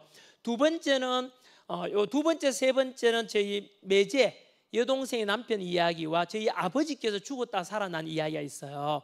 그거는 혹시 보신 분들은 모르겠는데요. 그 유튜브에 가면 새롭게 하소서라는 프로가 있어요. 그거 검색해 보시면 새롭게 하소서 전환길 검색하면 거기에 제가 방송 여러 군데 출연했는데 한 번도 대본 없이 그냥 있는 그대로 했는 게 그겁니다. 거기서 제가 저희 첫 일기장을 오픈합니다. 저희 아버지 죽었다 살아난 이야기는 그거는 일기를 안 쓰면 남들이 안 믿을 것 같아가지고 그날 제가 바로 기록해 놓은 게 있어요. 그거 나중에 참고해 주시고요. 그 다음에 성령의 뜨거운 불 하는 거 있잖아요. 그 당시에 이제 몰랐어요. 그 나중에 내 온몸이 뜨거워지고 이런 거는 이게 성령의 뜨거운 불이라는 걸 제가 직접 체험한 적이 있어요. 그거 참고해 주시고, 두 번째는 뭐냐 하면 제가 생각하는 여호와 하나님은 진짜로 있다, 예수 부활을 확신하는 것은 바로 이 성경 66권 말씀이에요. 바로 구약 39권, 신약 27권에 포함된 이 말씀들은 진짜 모순이 없다는 걸 저는 알고 있습니다. 1947년도 우리 광복 직후에 우리 이스라엘에서 사해에서 발견된 그 사해 본 성경이 있죠. 그 성경은 2000년 된 건데 오늘날 성경하고 똑같대요. 야, 이거 뭐 조작된 게 아니구나, 진리구나, 저도 이제 생각하게 되고요. 두 번째는 또 아까도 말씀드린 성경 속에는 모순된 것도 없고 우리가 원하는 세 가지가 다 담겨져 있지 않습니까? 우리 모든 인간이 원하는 세 가지가 성공과 행복과 구원이죠. 성공, 행복, 구원의 말씀이 다 들어있기 때문에 저는 이 말씀 통해서도 확신하고요. 두 번째는 제가 확신하게 된 것은 바로 예수님의 12제자를 통해서 저는 상상력을 동원해 봤어요. 제가 예를 들어서 저는 머리가 그렇게 좋다고 생각하지는 않는데 정말로 전환길은 현명하고 지혜롭다고 생각을 해요. 왜냐하면 자, 여러분 예수님의 12제자 아시다시피 예수님께서 분명히 물을 포도주로 바꾸는 것도 봤고 무리를 걸어가는 것도 봤고 죽은 나사로 살리는 것도 다 봤고, 그런데 막상 예수님 십자가에 못 박힐 때 그 12제자들은 어떻게 해야 되죠? 다 도망갑니다. 왜냐하면 당장에 내가 십자가에 못 박혀 죽으려고 하니까 에라 모르겠다 살고 보자 다 도망갔잖아요. 그런데 그 12제자들의 삶이 그걸로 끝났나요? 아니죠. 어떻게 돼요? 그 12제자가 다시 모여가지고 예수님 부활하셨다 이렇게 증언하고, 그렇게 해서 선교하다가 거꾸로 십자가에 못 박혀 죽기도 하고 대부분 다 순교하게 됩니다. 도대체 그 중간에 무슨 일이 있었을까? 그죠? 왜 도망갔던 12제자들이 자기 목숨 아끼지 않고 전부 다 예수 부활한 거 맞다라고 증언하다가 죽어갈까? 도대체 뭘 받기에 도대체 무슨 일이 있었죠? 그게 바로 믿음의 장이라는 우리 고린도전서 말씀을 보면 나와 있습니다. 도대체 우리 고린도전서 같이 한번 보도록 하죠. 자, 고린도전서 15장 4절부터 흔히 우리 부활장이라고 말씀하는 그 말씀이 성경 구절이죠, 그죠? 고린도전서 15장 4절부터 우리 같이 한번 읽어볼게요. 시작. 장사 지낸 바 되셨다가 성경대로 사흘 만에 다시 살아나사 게바에게 보이시고 후에 12제자에게와 그리고 500의 형제에게 일시에 보이셨나니 그 중에 지금까지 대다수는 살아있고 어떤 사람은 잠들었으며 그 후에 야고보에게 보이셨으며 그 후에 모든 사도에게와 맨 나중에 만삭되지 못하여 나 같은 자에게도 보이셨느니라. 바로 이거죠. 여러분, 바로 중간에 12제자들이 다 도망갔다가 갑자기 어느 순간 자기 생명 다해서 온 선교지로 가서 예수 부활했다는 걸 증거하다가 죽어간단 말이에요. 바로 성경 말씀 그대로 그들은 뭘 봤죠? 부활한 걸 직접 봤잖아요. 여러분들도 저는 이런 상상을 해본다니까요. 오늘 여러분 이 예배가 끝난 뒤에 집에 가서 집에 아무도 없는데 거실에 이제 불을 탁 켜니까 거실에서 예수님 형상을 여러분이 나타나는 걸 봤어. 그러면 어떻게 할까요? 그러면은 여러분 그 뒤에 다른 가족이 오면 엄마 예수님 형상을 봤어 있었어. 그러면 엄마가 뭐라 하겠어요? 야가 갑자기 미쳤나? 다 100% 미쳤다고 할 겁니다. 그러면 하면 본인은 알잖아요, 봤다는 것을. 그러면 그때 그 본인의 삶을 어떻게 했습니까? 봤으니까 예수님 12제자처럼 돌아다니면서 나 예수님 부활하실 때 예수님은 살아계십니다라고 증거하지 않겠습니까? 왜냐, 본인은 봤잖아요. 바로 이거죠. 저는 제 눈으로 그 당시에는 못 봤지만은 분명히 성경 말씀에서도 그런 말씀하셨고 12제자의 삶을 왜 바꿨을까? 그들은 봤기 때문에 이제는 죽어도 괜찮잖아요. 왜? 내 눈으로 봤으니까. 예수 부활한 걸 봤으니까 나는 예수 부활한 걸 말 안 할 수가 없는 거 아닙니까? 우리 가끔 보면은 우리 주변에도 그런 사람 있지 않습니까? 보통 사람들 저만 미쳤다 하지만 미친 게 아니죠. 왜냐하면 제가 어릴 때 있잖아요. 우리 그 고향 시골 마을 버스에 보면은 그 버스 타고 읍내에서 우리 그 면까지 갈 때 어떤 청년이 버스 타면은 예수 부활하셨습니다, 살아계신다 그렇게 얘기했다. 그 남들 전부 다 우리 흉 봐요. 저만 미쳤다고. 근데 저는 그 당시에 그때도 이미 상상력을 동원해요. 저 사람 왜 저럴까? 미친 사람이 아니에요. 그 주변 사람 이야기 들어보니까 미친 사람이 아니에요. 왜 그럴까? 그 사람 봤다는 거예요. 그런데 여러분, 우리가 여러분들은 얼마나 경험했는지 몰라도 실제로 여러분 우리 사람은 자기 눈으로 안 보면 안 믿잖아요. 그 실제 경험한 사람 정말 많습니다. 수많은 증언들이 있지 않습니까? 그 저는 그런 걸 볼 때 저는 전환길은 진짜 똑똑해, 정말 지혜롭다 생각해요. 왜냐하면 상상력 동원하면 충분히 그렇다고 저는 그럴 수 있다고 확신하고 있죠. 그 다음에 또 제가 확신하는 것은 바로 사도 바울의 회심입니다. 역사, 팩트, 사실 아닙니까? 원래 사도 바울이 뭐 하는 사람이었죠? 바울이 뭐 하는 사람이에요? 원래 로마 시민권자로서 예수 믿는 사람을 박해하러 다는 사람이었어요. 예? 그런데 그 사람이 확 돌아가지고 예수 살아계시고 부활하셨고 하나님 살아계신다를 증거하다가 일평생을 보내지 않습니까? 도대체 무슨 일이 있죠? 그 사이에 뭔가 있었을 거 아니에요. 확 돌아버릴 때는 정반대 삶을 살잖아요. 바로 다마스커스로 가다가 직접 뭐 했죠? 직접 만난 거잖아요. 하나님을요. 그냥 뜨거운 성령이 아니고 직접 하나님 만나고 사흘간 눈이 멀잖아요. 사흘간 눈이 멀었다가 여러분 눈 떴을 때 그 사이에 하나님을 만났잖아요. 만나니까 자기와 살아온 삶과 정반대 삶을 살잖아요. 그렇지 않으면 상식적으로 이해가 안 되잖아요. 예? 분명히 예수 믿는 사람 박해하러 가던 사람이 갑자기 예수 살아계시다는 데 정가하다가 살아가잖아요. 정감 살아간다. 왜 그랬을까? 그건 저는 100% 확신합니다.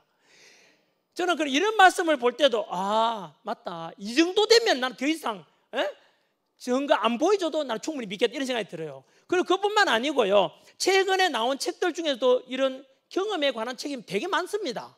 예를 들면은요. 혹시 읽어보셨는가 모르겠는데 나는 천국을 보았다라는 책이 있어요. 그거 불과 오래된 책이 아니에요. 08년도죠 아마. 이번 알렉산더라고 미국 하버드 대학의 신경외과 교수님이에요. 그 신경외과 교수다 보니까 의사 선생님이다 보니까 이제 환자가 이제 죽어가기 직전에 잠깐 깨어났다가 죽는 경우 그건 임사체험이라 하거든요. 그런 걸 많이 봤을 거 아니에요. 근데 이 사람은 안 믿는 사람이에요. 뭐 그게 말이 되냐라고 했는데 본인이 어느 날 아침에 출근하려다가 바로 뇌사 상태에 빠집니다. 그리고 일주일 동안 뇌사 상태에 빠지거든요. 근데 본인이 뭐라는지 아세요? 신경외과 전문의로서 하는 말이 이거는 TV 플러그를 뺀 거하고 똑같대요. 텔레비전 플러그 빼버리면 뭐가 되죠? 꺼져버리잖아요. 아예. 그것처럼 자기는 일주일간 완전히 플러그가 꺼진 상태였는데 일주일 동안 있다가 살아나거든요. 깨어난 뒤에 뭘 쓰죠? 바로 자기가 직접 일주일간 본 천국에 관한 걸 씁니다. 그 사람이 만약에 돈벌이 하는 장사꾼이라면은 정말 돈 벌기 위해서 인기 끌려고 조작했구나라고 생각하는데 그런 사람이 아니에요. 본인도 원래 그런 걸 안 믿었던 사람인데 본인이 직접 적은 거죠. 그리고 일주일 동안 천국 보고 온 천국을 책으로 쓸 수밖에 없잖아요. 안 그래요? 아까 말씀 여러분도 마찬가지로 오늘 집에 갔는데 불을 딱 켜니까 예수 형상을 봤다면은 여러분도 그럴 거 아니에요. 그럼 이번 알렉산더라는 신경외과 교수님께서 의사님께서 직접 쓴 책이 바로 나는 천국을 보았다는 책이에요. 저는 그 책 보면서 읽으면서도 우와 맞다. 2000년 전에 예수님이 아니고 지금도 역사하시고 지금도 살아계신다는 것을 확신합니다. 저는 천국에 관한 것도 확신하고 있습니다. 여하튼 여러분 그런 책도 한번 읽어보시고요. 저는 제가 겪었던 건 이 정도고 그래서 오늘 말씀 마무리 지으면은 저는 아까 말씀드린 대로 혹시라도 오늘 제가 이야기 말씀드린 것 중에서 전부 다 성경 말씀에 근거하고 있으니까 저는 오늘 여러분들이 제 이야기 듣기 전과 이후는 달라지기를 소망합니다. 바로 첫 번째는 바닥이 힘들면은 지금 힘든 사람 되게 많지 않습니까? 그죠? 그런 성경만 의지해서 좀 극복했으면 좋겠고요. 두 번째는 우울하고 힘든 삶이었다면 우리는 우울하고 힘들어하면 안 되죠. 그래서 그 세 가지 이유를 말씀드렸지 않습니까? 특히 세 번째 우리는 하나님께서 다 구원하고 바로 불러주신 지명하에 불러준 주인공들이에요. 언제나 믿음 가지고 그렇게 살다 보면 죽음이 두렵지 않지 않습니까? 믿음으로 살게 되면 모든 사람들은 죽음 앞에 가면 두려움이 있지 않습니까? 이제 끝나는구나 내 삶은. 하지만 우리 육신은 썩더라도 분명히 성경에서는 우리는 천국으로 가고 영원한 삶을 누릴 수 있다라고 분명히 말씀하셨지 않습니까? 그거 하나만 가지면 우리는 언제나 행복할 수 있다고 저는 생각합니다. 부디 그런 믿음, 신앙 가지고 일평생 살 수 있는 그런 주인공들이 다 되어주시기를 소망합니다. 네, 감사합니다. 네.